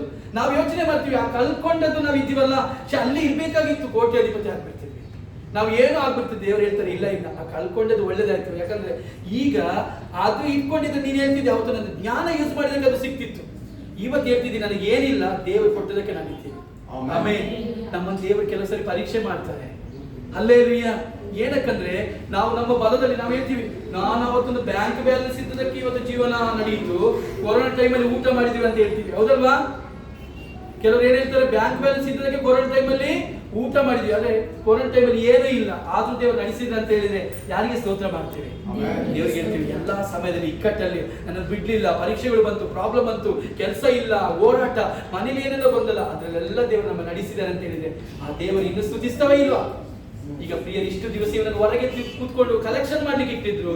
ಲೋಕದಲ್ಲಿ ಅನೇಕ ಸಭೆಗಳು, ಅನೇಕ ಕಾರ್ಯಗಳಾಗಿ ಕೇವಲ ವಿಶ್ವಾಸಿಗಳಾಗಿ ಹೋಗ್ತಾರೆ, ವಿಶ್ವಾಸಿಗಳಾಗಿ ಬರ್ತಾರೆ. ಅವ್ರಿಗೊಂದು ನಿರೀಕ್ಷೆ ಇಲ್ಲ, ಬದಲಾವಣೆ ಇಲ್ಲ, ಶಿಷ್ಯತ್ವ ಇಲ್ಲ, ನಂಬಿಗಸ್ತಿಕೆ ಇಲ್ಲ, ನಿರೀಕ್ಷೆ ಯಾವುದೂ ಇಲ್ಲ. ಕೇವಲ ತಲೆನೋವು ಹೋದ್ರೆ ಸಾಕು, ಹೊಟ್ಟೆ ನೋವು ಹೋದ್ರೆ ಸಾಕು.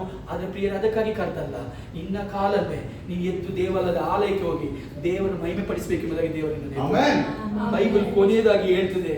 10ನೇ ವಾಕ್ಯ, ಇವನು ದೇವಾಲಯದ ಸುಂದರ ದ್ವಾರವೆಂಬ ಬಾಗಿಲಿನಲ್ಲಿ ಕೂತು ಭಿಕ್ಷಾ ಬೇಡುತ್ತಿದ್ದವನೆಂದು ಗುರುತು ಹಿಡಿದು ಅವನಿಗೆ ಸಂಭವಿಸಿದ್ದಕ್ಕೆ ವಿಸ್ಮಯ ಹಿಡಿದವರಾಗಿ ಬಹಳ ಬೆರಗಾದರು. ಆಮೇಲೆ 100 ರೂಪಾಯಿ ಕೊಟ್ಟರೆ ಯಾರು ಬೆರಗಾಗ್ತಿರ್ಲಿಲ್ಲ, 500 ರೂಪಾಯಿ ಕೊಟ್ಟರೆ ಬೆರಗಾಗ್ತಿರ್ಲಿಲ್ಲ. ಆದ್ರೆ ಅವನು ನಡೆಯುವುದನ್ನು ನೋಡಿ, ಅವನು ಮಾತಾಡುವುದನ್ನು ನೋಡಿ, ಅವನು ಆರಾಧನೆ ಮಾಡಿದ್ ನೋಡಿ ಅನೇಕರು ಬೆರಗಾದ್ರು. ಪ್ರಿಯರೇ, ನೀವು ಸಭೆಗೆ ಹೋಗುವಾಗ ಕೆಲವರು ಮಾತಾಡ್ತಾರೆ, ಅವ್ರು ಸಭೆಗೆ ಹೋದ ತಕ್ಷಣ ದೊಡ್ಡ ಶ್ರೀಮಂತರಾದ್ರ, ಅವ್ರ ಸಭೆಗೆ ಹೋದ್ರ ತಕ್ಷಣ ಕಾರ್ ಬಂತ, ಅವ್ರ ಸಭೆಗೆ ಹೋದ ತಕ್ಷಣ ಬೈಕ್ ಬಂತ, ಅವ್ರ ಸಭೆಗೆ ಹೋದ ತಕ್ಷಣ ಮನೆ ಕಟ್ಟಿದ್ರ, ಅವ್ರಿಗಿಂತ ನಾವು ಮೇಲೆ ಬಂದ್ವಿ ಅಂತ ಹೇಳ್ತಾರೆ. ಆದ್ರೆ ಪ್ರಿಯರೇ, ಒಂದು ತಿಳ್ಕೊಂಡ್ರಿ, ಅದು ಕೊಟ್ಟಿದ್ರೆ ಜನಗಳು ಹೇಳ್ತಿದ್ರು ಅವ್ರು ಒಂದು 500 ರೂಪಾಯಿ ಕೊಟ್ಟರು ಅಂತೇನೆ. ಆದ್ರೆ ದೇವರು ಅದಕ್ಕಾಗಿ ಕರೆದಲ್ಲ. ನೀನು ಅಲ್ಲಿ ನಂಬಿಗಸ್ತನಾಗಿ ಇರುವಾಗ, ನಂಬಿಗಸ್ತನಾಗಿ ಮಾತಾಡುವಾಗ, ಸಮಾಧಾನ ಇರುವಾಗ, ಅನೇಕರಿಗೆ ಸುವಾರ್ತೆ ಸಾರುವಾಗ, ಆಶೀರ್ವಾದವಾಗುವಾಗ, ನಿನ್ನ ಮೂಲಕವಾಗಿ ಅನೇಕರಿಗೆ ಬಿಡುಗಡೆ ಆಗುವಾಗ ಹೇಳ್ತಾರೆ, ಅವನಿದ್ದದಕ್ಕೆ ಪಟ್ಟಣ ರಕ್ಷಣೆ ಬಂತು. ಅವನಿದ್ದದಕ್ಕೆ ಯೇಸು ಯಾರು ಎಂಬುದಕ್ಕೆ ಗೊತ್ತಾಯ್ತು. ಅವನನ್ನು ನಾವು ಯೋಚನೆ ಮಾಡಿದ್ವಿ, ಅವನಲ್ಲಿ ಗಾಡಿ ಇಲ್ಲ, ಬೈಕ್ ಇಲ್ಲ, ಅದಿಲ್ಲ, ಇದಿಲ್ಲ, ಪ್ರಾಪರ್ಟಿ ಇಲ್ಲ, ಮನೆ ಇಲ್ಲ, ಎಲ್ಲ ಕಳ್ಕೊಂಡು ಅಂತ ತಿಳ್ಕೊಂಡಿದ್ವಿ. ಆದ್ರೆ ಅವನು ಇಲ್ಲದನ್ನು ಪಡ್ಕೊಂಡಿದ್ದಾನೆ. ಏನ್ ಗೊತ್ತಾ? ಈ ಪಟ್ಟಣಕ್ಕೆ ಒಂದು ಆಶೀರ್ವಾದ. ಈ ಪಟ್ಟಣ ಅನೇಕರು ದೇವರು ಕಂಡುಕೊಂಡ್ರು. ಈ ಪಟ್ಟಣ ಜನಗಳಿಗೆ ಬಿಡುಗಡೆ ಆಯ್ತು. ಯಾರ ಅಮ್ಮ ಮಲಗಿದ ಸ್ಥಿತಿಯಲ್ಲಿದ್ರು, ಅವರು ಮಾಡಿದ ಪ್ರಾರ್ಥನೆಯಿಂದ ಅನೇಕರು ಸ್ವಸ್ಥರಾದರು. ಯಾವ ನಿರ್ಧಾರ ಬೇಕು? ನಾವು ಆರಿಸಬೇಕು. ಲೋಕವು ಅದರ ಆಸೆಗಳು ಗತಿಸಿ ಹೋಗುತ್ತದೆ, ದೇವರ ಚಿತ್ತವನ್ನು ಮಾಡುವುದು ಬದುಕುವ. ನಮಗೆ ದೇವರ ಚಿತ್ತವನ್ನು ಮಾಡಬೇಕಾ ಅಥವಾ ಲೋಕದ ಪ್ರಕಾರ ನಾವು ಮಾಡಬೇಕಾ ಎಂಬುದನ್ನು ನಾವು ಈ ವಾಕ್ಯದ ಮೂಲಕವಾಗಿ ಅರಿಯುವುದಾದ್ರೆ, ನಾವು ಲೋಕದಲ್ಲಿ ಒಂದು ಕಾರ್ಯಕ್ಕಾಗಿ ನಾವು ನಿರೀಕ್ಷೆ ಮಾಡೋದು ಬೇಡ. ದೇವರು ನಮ್ಮನ್ನು ಅನೇಕ ಕಾರ್ಯಕ್ಕಾಗಿ ಕರೆದಿದ್ದಾನೆ. ಪಕ್ಕದವರಿಗೆ ಹೇಳಿ, ನೀನು ಒಂದು ಕಾರ್ಯಕ್ಕಾಗಿ ಕರೆಯಲ್ಪಟ್ಟಿಲ್ಲ, ದೇವರು ಅನೇಕ ಕಾರ್ಯಕ್ಕಾಗಿ ನಿನ್ನನ್ನು ಕರೆದಿದ್ದಾನೆ. ಅನೇಕ ಉದ್ದೇಶಗಳು ನಿನ್ನಲ್ಲಿ ನೆರವೇರ್ತದೆ. ಹಲ್ಲೆಲೂಯಾ. ಈ ವಾಕ್ಯದ ಮೂಲಕವಾಗಿ ಕರ್ತನು ಪ್ರತಿಯೊಬ್ಬರನ್ನು ಆಶ್ರಯಿಸಲಿ. God bless all. ನಾವೆಲ್ಲರಾಗಿ